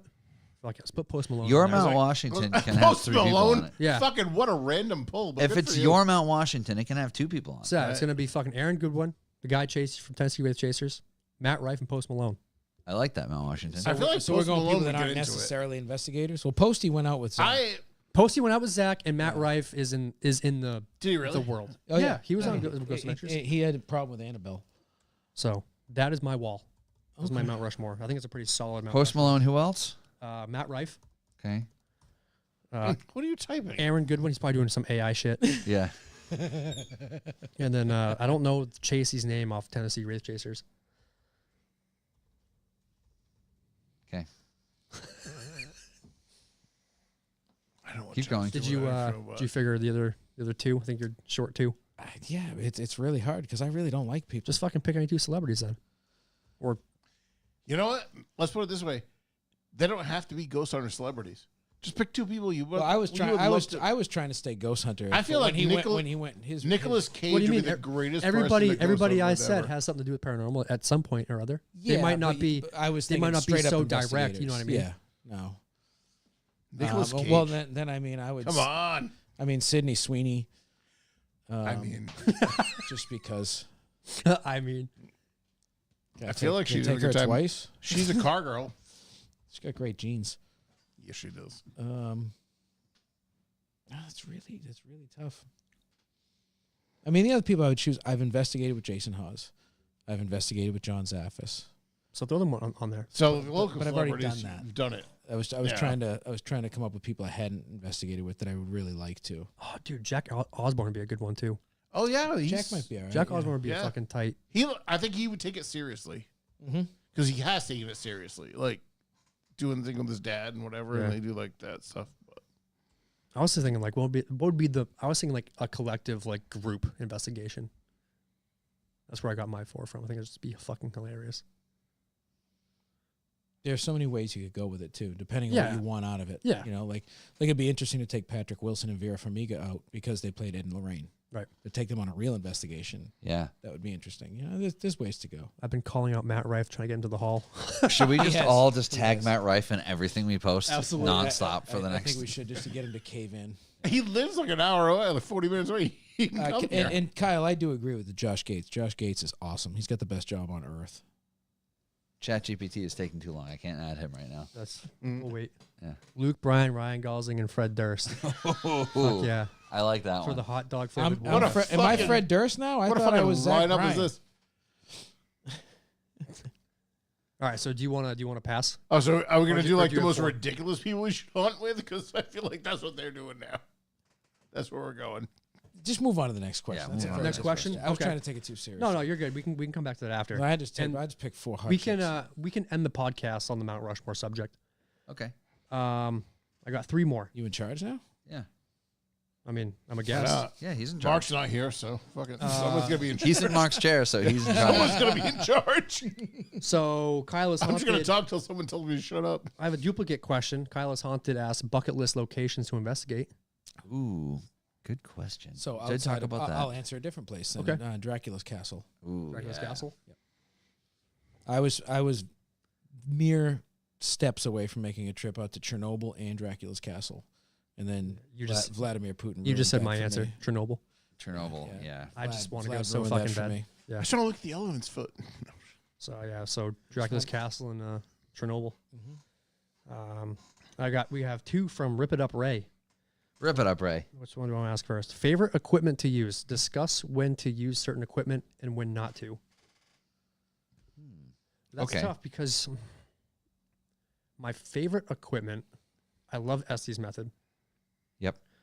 but there's also some stuff I really haven't really gotten to use much lately. Like with the colors on it. The Static Dome. Static Dome's sick. I love the SLS. Do you guys still use that like laser array that makes all little dots? Yeah, we do. I use the laser grid a lot. Laser grid Yeah. a lot. Me personally, I hate almost all of it. I do like the Static Dome, but I like the old school divination stuff. I love my dowsing rods. Those are really cool. The thing is, most people Cassie was playing are with so those. bored. Like, oh, it's not, you're fake. I'm like, I don't give a fuck what you think about me. Like, I know they're working for me, and that's what I'm here for. So Yeah. for me, I would definitely go dowsing rods. Pendulums are pretty cool. Yeah. I just in my own senses. Cassie had a pretty tight experience with the dowsing rods. She did a that great was job. cool. Yeah. Did a great job. I don't know if I can answer that, man. Like, I don't really have like a favorite tool. Mm-hmm. it's kind of like asking your mechanic, hey, what's your favorite wrench? Yeah. 10 It depends on the millimeter job. It really depends on the job and the purpose.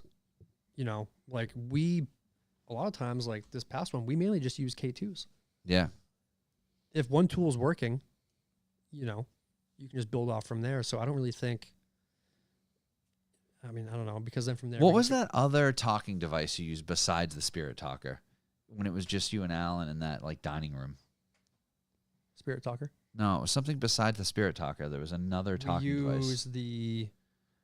And it was like it was the voice that was harder to decipher. What was that device? Yes. I'm drawing a blank right now. That was cool. I like whatever that was. I liked that. Fuck. I'm drawing a blank. Alan's here. He should tell us. Alan, I need you. I wasn't there because I'm not part of the group. Anytime. Fucking And he's still not bitter. I hope- folks. spirit box. Not bitter at all. A spirit box. That was the Spirit Box. A spirit box. Okay. Yeah. Not the band, Yeah. but yeah, that was a spirit box. Imagine the band was there. That'd be pretty Imagine, cool. dude. Courtney's fucking hot. Sick. It'd be wild. See the picture with her, Amy Lee, and Poppy? Yeah, Of course. I saw. Of course Yes. we do, yeah, My fucking- favorite thing Who didn't ever see that? is when people thought she was Poppy at the Emmys. Yeah. Or at the Grammys. Yeah. It was the phonetic mode on the Phonetic. Oculus. Yeah. That thing was cool. Oh, the obelisk. And then she just leaned into it and answered questions as Poppy at the Yeah. Grammys. That was so funny. Um, Yeah, that thing was neat. Yeah, we love the Oculus. I liked the different type of responses that it gave. From and you know, it was very hard to understand it was. at that time. And then watching it through, it made sense. You know, that's just another, you know, it just goes to show like when you're in the moment, you may not know. And then once you put everything together, like the pieces come together and, oh, you did it. It took a while, but we got there. We got there. Post Malone all the way on the right. Who the fuck are those people? I don't. Matt Rife is the second one That's in. not right. That's Matt Rife. And who are the other What's people? that? I don't know who. That's not Chasey or Aaron Goodwin. That's for fuck sure. I'm not saying that it's correct. Is that Shia LaBeouf? Like, what are we doing here? Yeah. Yeah. I'm not saying it's I got correct. 2 out of 4. I don't know what 2 I'm out of doing. 4. Listen, technology's I feel like I'm doing better than I thought. yeah. For an on the fly. And that's not it's that's too that's a bad. fucking sandcastle. It's not even Mount Rushmore. That's like straight out of the sand. Yeah, it does look And like they're a all sand wearing sculpture. generic T-shirts. Yeah, They're all wearing plain white tees. Oh, hey, Except for this the guy. best Hanes. Yeah. speaking of that, hey Alan, make sure to go to Walmart this week and grab us matching shirts, please. Thanks.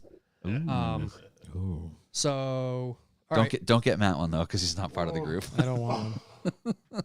last question. I should have target like an This is- adult. This is a pretty good question, I think, to end off on. Yeah. How far do you go before it's provocation? Can you provoke and still be respectful? Ooh, yeah, that's a great question. So, respectfully, I do it often. I'm going to say there's a fine line of provocation that I'm willing to go. Alan's going to disagree with me on that. Because the way I He's see going it, full provoke. I never full provoke. I'm saying he's going full. No. full Alan provoke. goes no provoke. I think Oh, Alan. no. All right. Alan won't even go near a So Ouija board. let's Yeah. just say, let's take the chair for instance at Lodge. Yeah.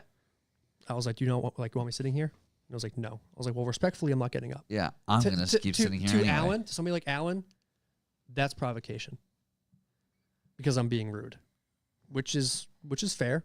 I'm sure some people might agree, and some might not. However, I think there's a further level of provocation. You know, like, you know, fuck you, you're not real. Do this, blah blah blah. Like that's something. And it's I like, don't- no, respectfully, That's more of an I aggravated understand that you'd like me to not sit here, but That's- I'm going to continue That's sitting something here. I don't agree with. But however, like when we go, we're there for a reason. We're like respectfully, like we're sorry. We know you want this, but it's gonna be this way. I feel like if you show up there with the intent to investigate, that is a reasonable provocation to start. I think it's based on intent also. I'm not saying intent in a bad way, but I'm saying, like, if you guys go there like, I'm going to investigate this place, you're provoking whatever. They're just by being there. Yeah. Oh, for sure. Especially like a place at the Lodge. Right. But again, piggybacking off intent, let's say you're not really about, you're not in it for professionalism like that. You're just a dumb kid. You and your buddies go out to a cemetery. You know what I mean? You go out fucking have your K2, whatever. Fucking show yourself, this and that. Just being a kid, being disrespectful, like that's provocation. You know what I mean? I do think that there's levels. There's a level of It's definitely provocation. levels. There's definitely levels of provocation. I think I meet the line of the very bottom. Some might disagree. I might come off a certain way, and I don't try to. But again, I'm in the moment. You know, like there were cases in episode 2 where like I was like, oh, like you don't respect authority, neither am I. To some, that was, you know, like Alan, he was like, no, face of disapproval. I was like, sorry. Sometimes they were using a lot of naughty language towards. Sometimes you I guys think there. provocation is also, I'm not going to say essential, But it is. but I think sometimes you kind of have to go that route. But ultimately, I feel like you should never resort to it. So for myself, I will base it situational. And I will do whatever I need, wherever I am, to get the responses I want. That being said, I've investigated a lot of prisons and jails. Fuck those people. They Yeah. were shitbags. They were trash. Exactly. You know what? As a spirit, you're still a piece of shit. I'm going to treat you like one. I've had some of my best interactions by being disrespectful to those disrespectful dirtbags. I was chased out of a building once because of my ways. I don't regret it. But like in real life, I will match your energy. If you're cool with me, that's great. But if I go into a prison where I know it was filled with rapists and murderers, fuck those people. Yeah. I'm here to get a rise out of you, and you know how to get a rise out of those people Yeah. is to combat how they are. Right. So there are situations where it does work. That's kinda and it's like, good for you. You know, I wouldn't go into a nursing home and be like, "What's up, you old fucking pieces of shit? Get out of your chair. Come fuck with me." And there's Like, some you people don't that do would do that. Provocation Exactly. is a weird word because it can mean all of those things, right? Yeah, So it absolutely. Can It's yeah. open It for can be interpretation. very- You want to exactly. stir It up can the be very- activity, but you don't want to like a very I think tame piss 'em version off. or a very provoking. aggressive version. The word provoke it makes you think like with like Usually- almost an animosity. behind it. eliciting Yeah. a reaction. Yeah. Yeah. Into whatever You just want to wake them degree up. that is. you can do it respectfully, and I feel Of like course. I feel like I do that. You I know? think so too. Yeah. I You don't know, think and it was you know, like disrespectful. Alan, in all honesty, I'm glad you can do it. I'm too chicken. Austin's all about that life, and I'm here for it. Yep. I'm not going to say I'm all about it, but again, it's also depending on the situation, like hurt and pain. That whole interaction.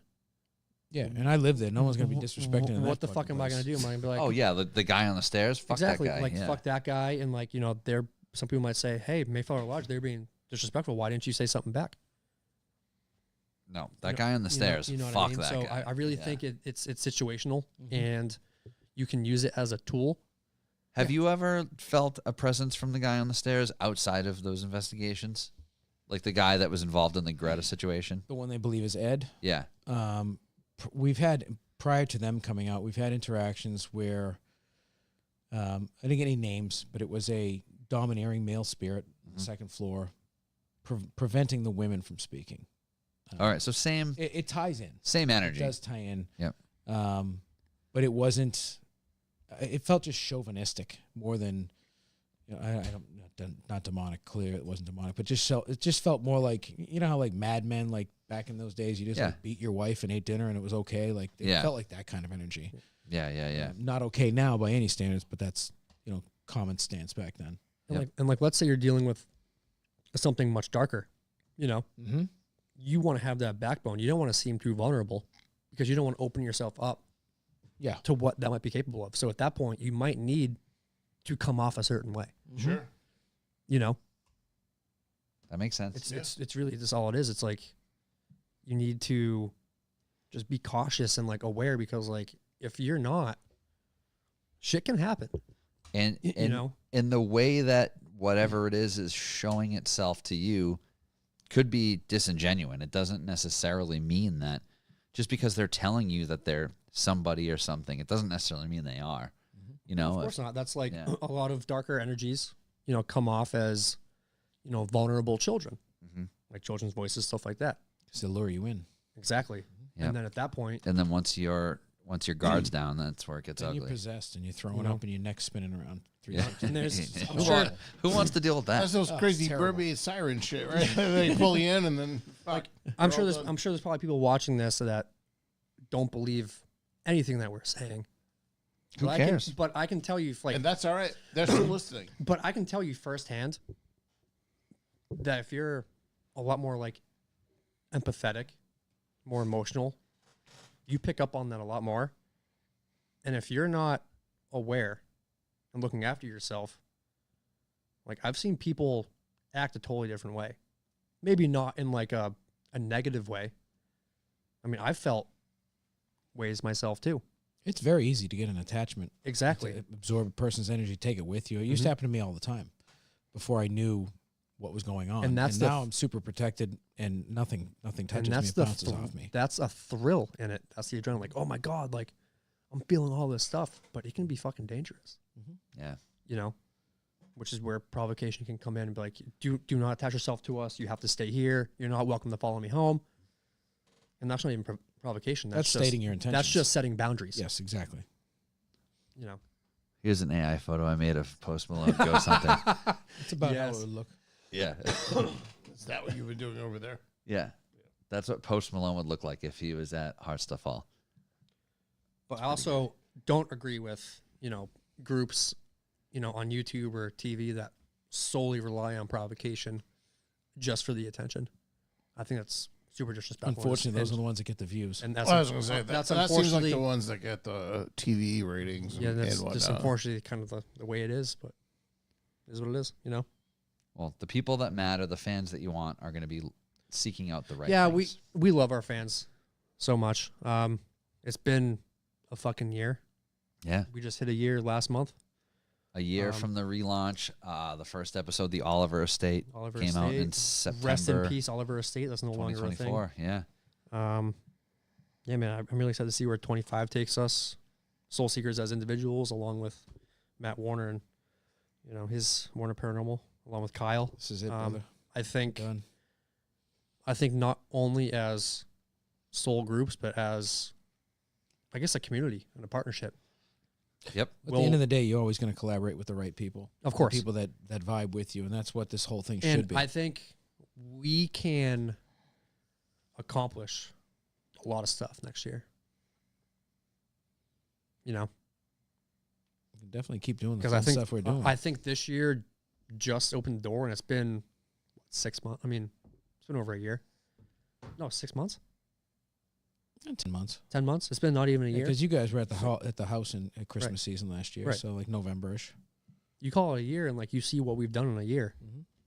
You know, so Paul just texted me that he's like, "Wow, I had no idea about that Courtney LaPlante being mistaken for Poppy thing. That's really funny."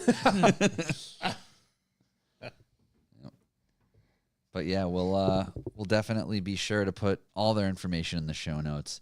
There's a lot of exciting stuff in the works, and this isn't just stuff you can watch.